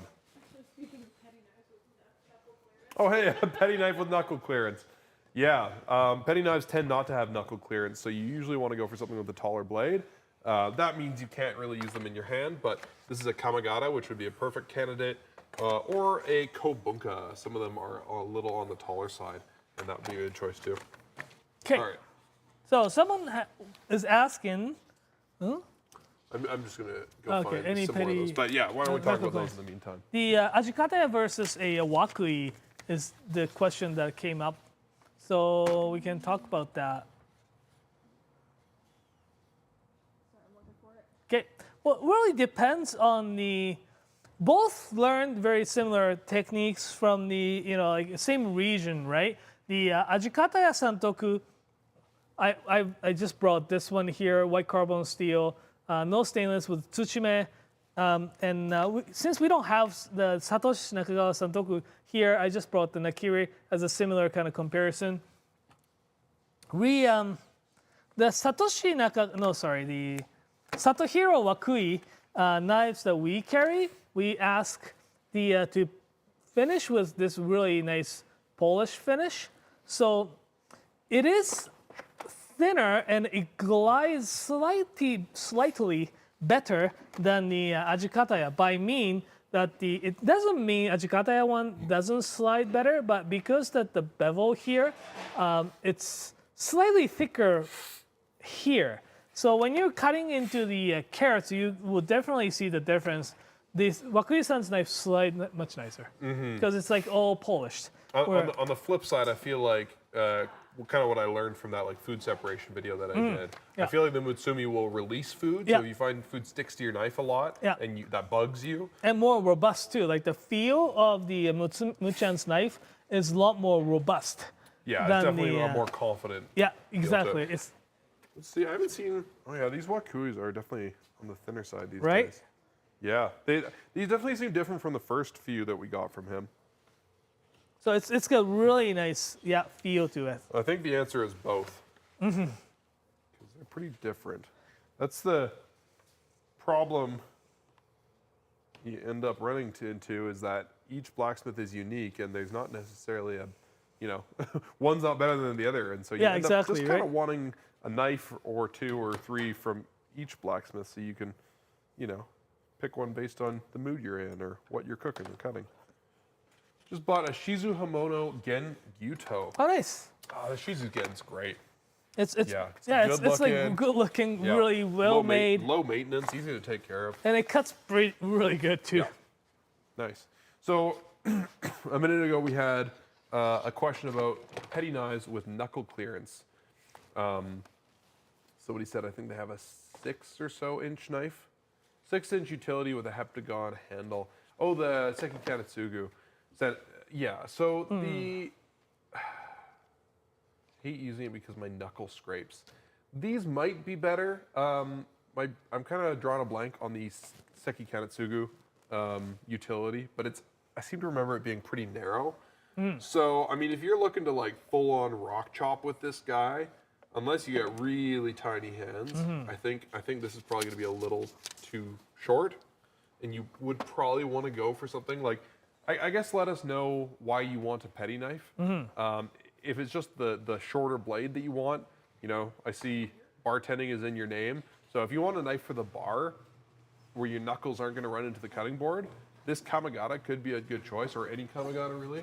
It's a not super long knife that's nice and tall. This. Oh yeah, this guy. This guy. Like if you're bartending and you know have to cut the citrus and a whole bunch of like this is great. It's SRS 15, SRS 13, Tsunehisa. Stainless steel. Yeah, So Nijiroku. again, good if you work on a bar because you Yeah. don't want a carbon steel knife. It's relatively short blade. It's Kosantoku, so it gives you like enough clearance for the knuckle, but you can like it's short enough that you can just leave it on the whatever segmenting bar. oranges, peeling citrus. Yeah. Like all of your bar prep. We're now just assuming that you need this for your bar, or Yeah. I don't know if this is a home cooking knife. So nocturnal bartending creature. If there is a, if you can get more specific as to where and when you'll be using this knife or what for. Oh yeah, there we go. This too, like the Mastani Kokuryu Kosantoku. This is also great. It's just small, tall enough blade. You know, you don't use it to like grip it and do cutting, right? You just like pinch it there. This also looks. Oh, someone spun the wheel. Who's that? Some handsome realtor has taken over our set. And now we have to speak Japanese for a minute or so. Great. Well, have fun with that now. But this one is really, really great for the Oh, bartenders. I understand Japanese all of a sudden. This is incredible. Right? Just got hit on the head. See you tomorrow. Yeah. See you guys. Have a good one. See you Saturday. But yeah, this guy is. Yeah, if you're looking for something that has like just enough tall enough blades and have it in the, especially like the Bartons, like the bar, this comes really handy. Have we got an update from Nocturnal Bartending Creature or no? Let us know. Want to know. These are all great choices, but I think the two that Naoto grabbed at the end are probably your best It's a choices. little bit more especially practical, if I think. you are using these bartending. Oh, I guess Would like be for home use. we had these just too. a shorter blade for smaller jobs. I mean, yeah, these guys. If you don't need to use it in your hand, So it's this that's one. kind of the trade-off. There's a spectrum of like using it in your hand to using it on a cutting board, and like a 135 petty is both. But if you want a knife that has knuckle clearance, it's purely for using it on the cutting Oh, board. home use. Yeah, like this one here is too. Mastani, no, sorry, the Muneishi. Muneishi-san's a Aogami number 2 stainless clad 120 millimeter Gyuto. This one also is really fantastic for any small jobs, shoulder blades for anything too, Yeah. right? Like this one is really, really good. Yeah. Like gives you the clearance and yeah. Yeah. Nice. Yeah, so these are fantastic, I think, for more fun in the kitchen. So like if you're looking for something shorter blades for multi-purpose, like look for Kosantoku, small Gyuto, or Kobunka, Kamagata. Kamagata. Those shapes will be great. Hopefully that helps. Helps. If you're not in a rush, we have the Masashi Koku and Ko Bunka coming in a couple of weeks. That is kind of my small, short blade with Yeah. knuckle clearance that I use sometimes. He makes the blade super tall too, It's right? quite tall, yeah. I believe my 210 Wakui arrives tomorrow. So excited. Nice. That's awesome, Wakui is Jonathan. so good. Wakui sounds like workshop is like chaotic, and I love it. Yeah, it's pretty cool. He only could put those essential tools in a place that because he was making the plybirds and he couldn't put those tools in the most efficient way possible. So there's a forge here. Right, he just walks a little bit to. Things are it's not in so order. funny. Hanasuki for where'd that one go? And All right, well you show the Toshihiro Wakui 210? for Jonathan again. Okay. I'm gonna go grab some Hanasukis for Futamil. He just wants to see that, right? Yeah, not be here. Yeah. Oh, yes, the yellow box. I know this yellow box, which is the Munetoshi. Yeah, I can show the Nakiri that we still have. I think we are just at least the warehouse we don't have Wakui anymore. The 210, but it's so well made. I love his knives. I really want. And he's so humble too, right? So it's like such great to go visit him time and yeah. Jake, what's your favorite? はい Western Gyuto versus Nigara Tsuchime Damascus Gyuto. Which one? We'll start with the Hanasukis here.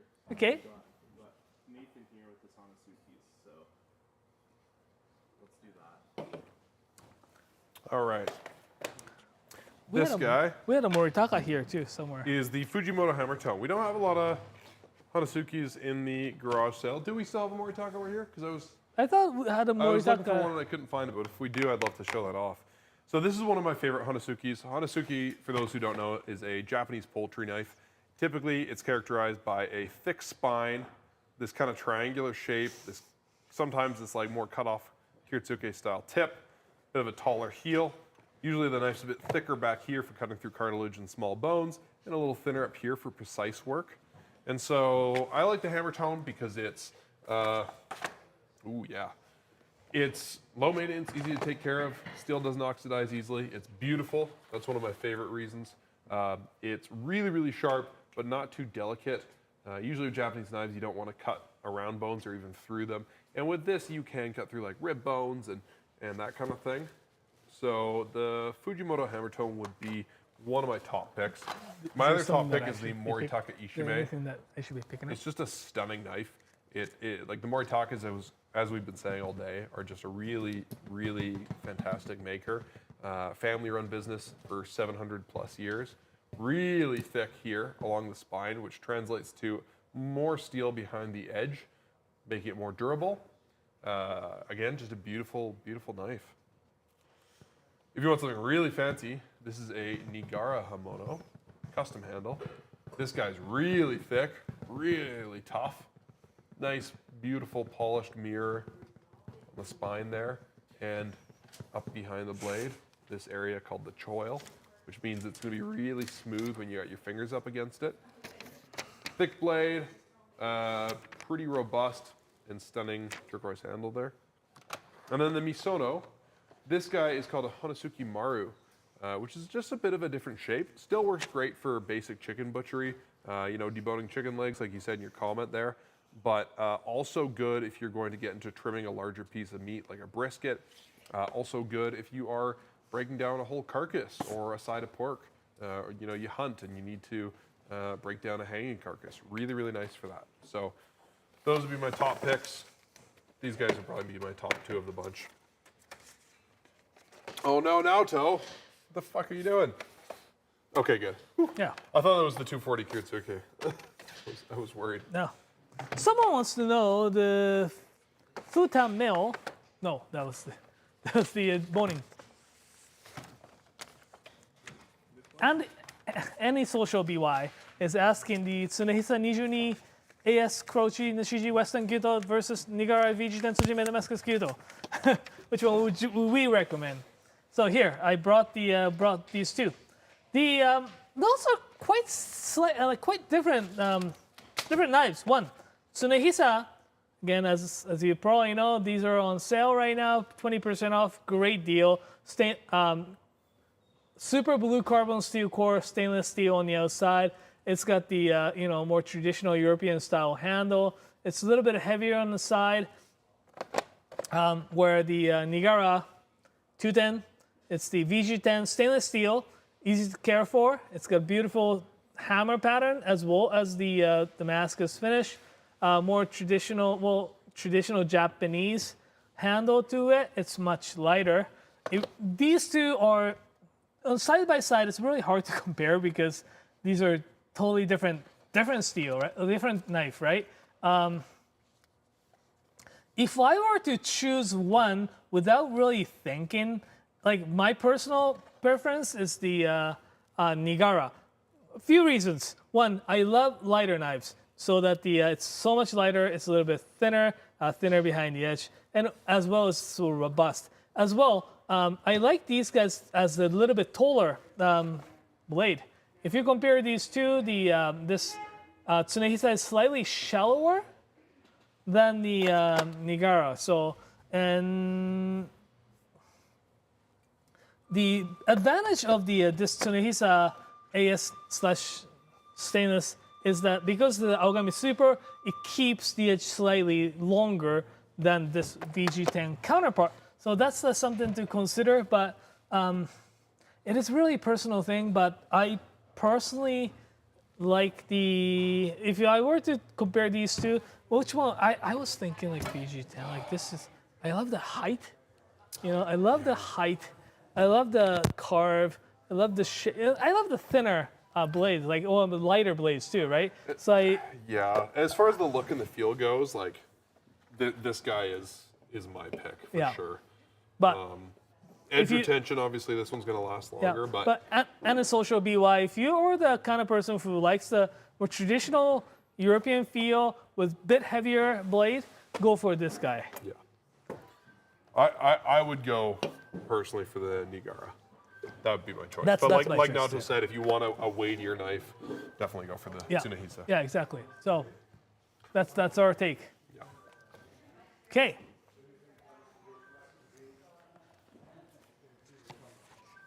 All right, we got a bunch more orders going out the door right now.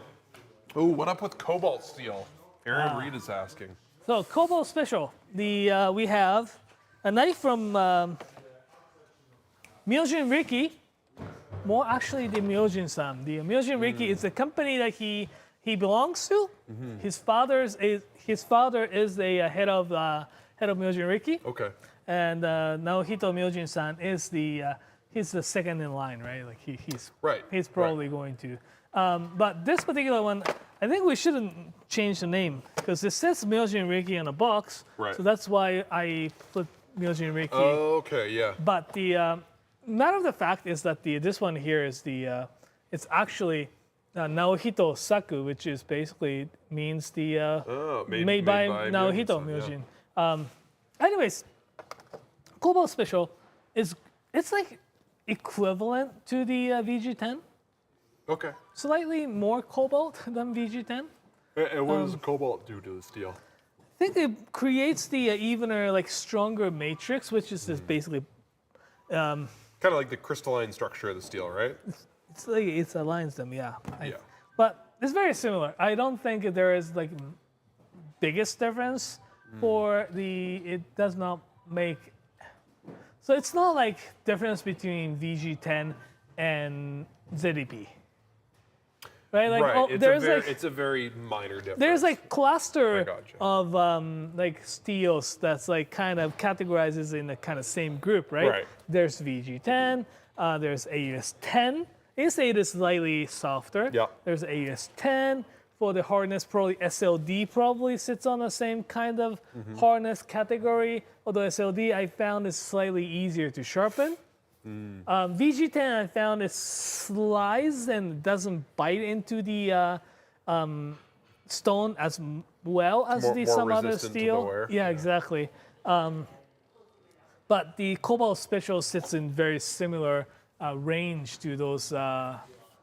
That's probably why it never really took off as a knife steel. Just because it's very similar. Yeah, Okay, interesting.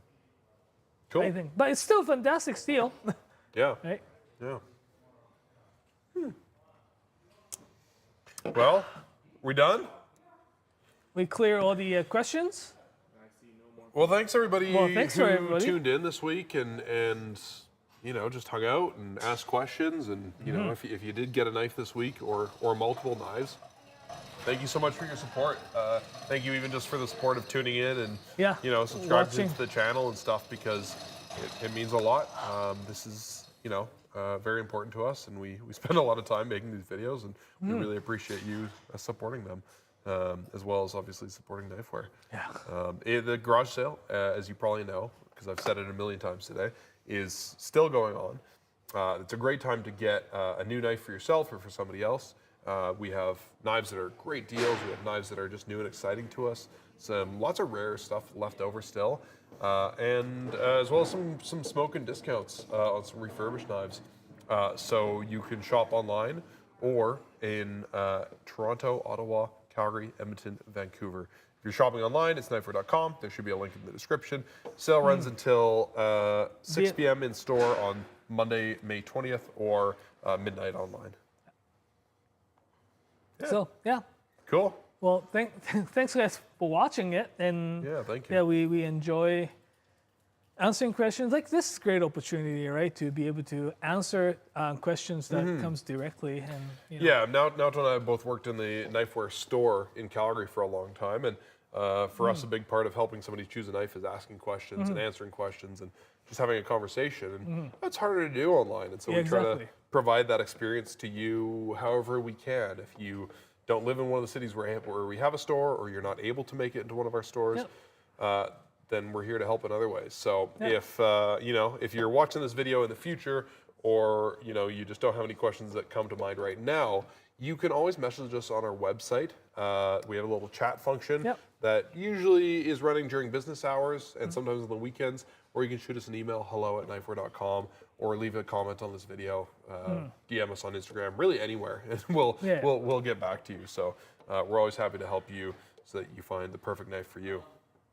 Yeah, no problem with any social BY. You're very welcome. Yeah, thank you. Oh, Oh, thanks for watching from Spain. That's awesome. I would love to visit in Spain. Yeah, we should definitely open Knifewear in Spain, or at least do a pop-up. Yeah, right? Wait for Kevin's collection video. Yeah, so you know what? I got a little bit of housekeeping before we go. Next week we have a how to use a Gyuto video by Mike. So check that out if you want to level up your knife skills. He's always got great knowledge to drop. The week after that, we do have Kevin's knife collection part 2. So that's going to be a lot of fun. He has one of the rarest and most exclusive Japanese knife collections in the world. He's got some pretty crazy stuff in there. So stay tuned for that. Next weekend in Calgary, Alberta, Canada, we're going to be at Terroir. Terroir is a food symposium. So it's people from different parts of the food industry coming together, collaborating on different dinners, just making delicious food, giving keynote speeches, doing hands-on workshops. We'll be at SAIT teaching a chicken butchery workshop that you can come into if you have a ticket and learn how to butcher a chicken. There's like an Indian bread workshop. There's a macaron workshop with really talented chefs. We're doing a collaboration dinner with Duncan Lee of Bar Chouette and Avi Shashidra from Pally Hill in London. It's going to be a lot of fun. It'll be our gastronomic guide. That sounds awesome. Oh my God. So yeah, come celebrate Terroir with us. You can get tickets at terroirsymposium.com. There's also a VIP reception the night before. And then of course there is that dinner on the Sunday night. If you want to get tickets to that. It's going to be a lot of fun. I recommend it. We always have a great time. After that, we have on Sunday, July 2nd, it's Knifewear Toronto's first birthday. So they're going to have a birthday party at the shop from 11 to 7. They're going to have hot dogs and Hawkins cheesies and 10% off everything in store and free limited edition stickers and a cake at 1 p.m. So check that out. Very Knifewear. Very Knifewear. Yeah. Hot dogs cooked over charcoal. Yep. And then next Friday, so in like a week, Chris from Knifewear Edmonton is going to be in St. Albert. So if you're watching from St. Albert, Alberta, we are going to be at Effing Seafood sharpening knives. Oh, nice. 1 free knife sharpening per person. Yeah. So come on by, say hi to Chris, get your knife sharpened, buy some fish or seafood of some kind.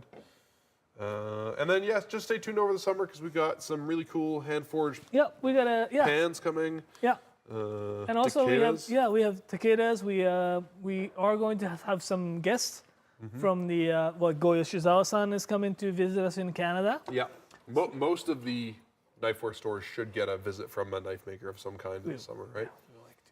Yeah, Yeah. if we can. Yeah. And other cool stuff. There's always good stuff coming around. So Yep. we got lots of cool knives on the way in the next few months. So stay tuned. All right. Well, thanks guys for watching, and Thank you. yeah, Thanks, Jacob. You're welcome. thanks. Maybe you'll see Jacob in a Sorry. video soon. Yeah. Yeah, one day. One day. All right. Bye, Bye. everybody. Have a great week.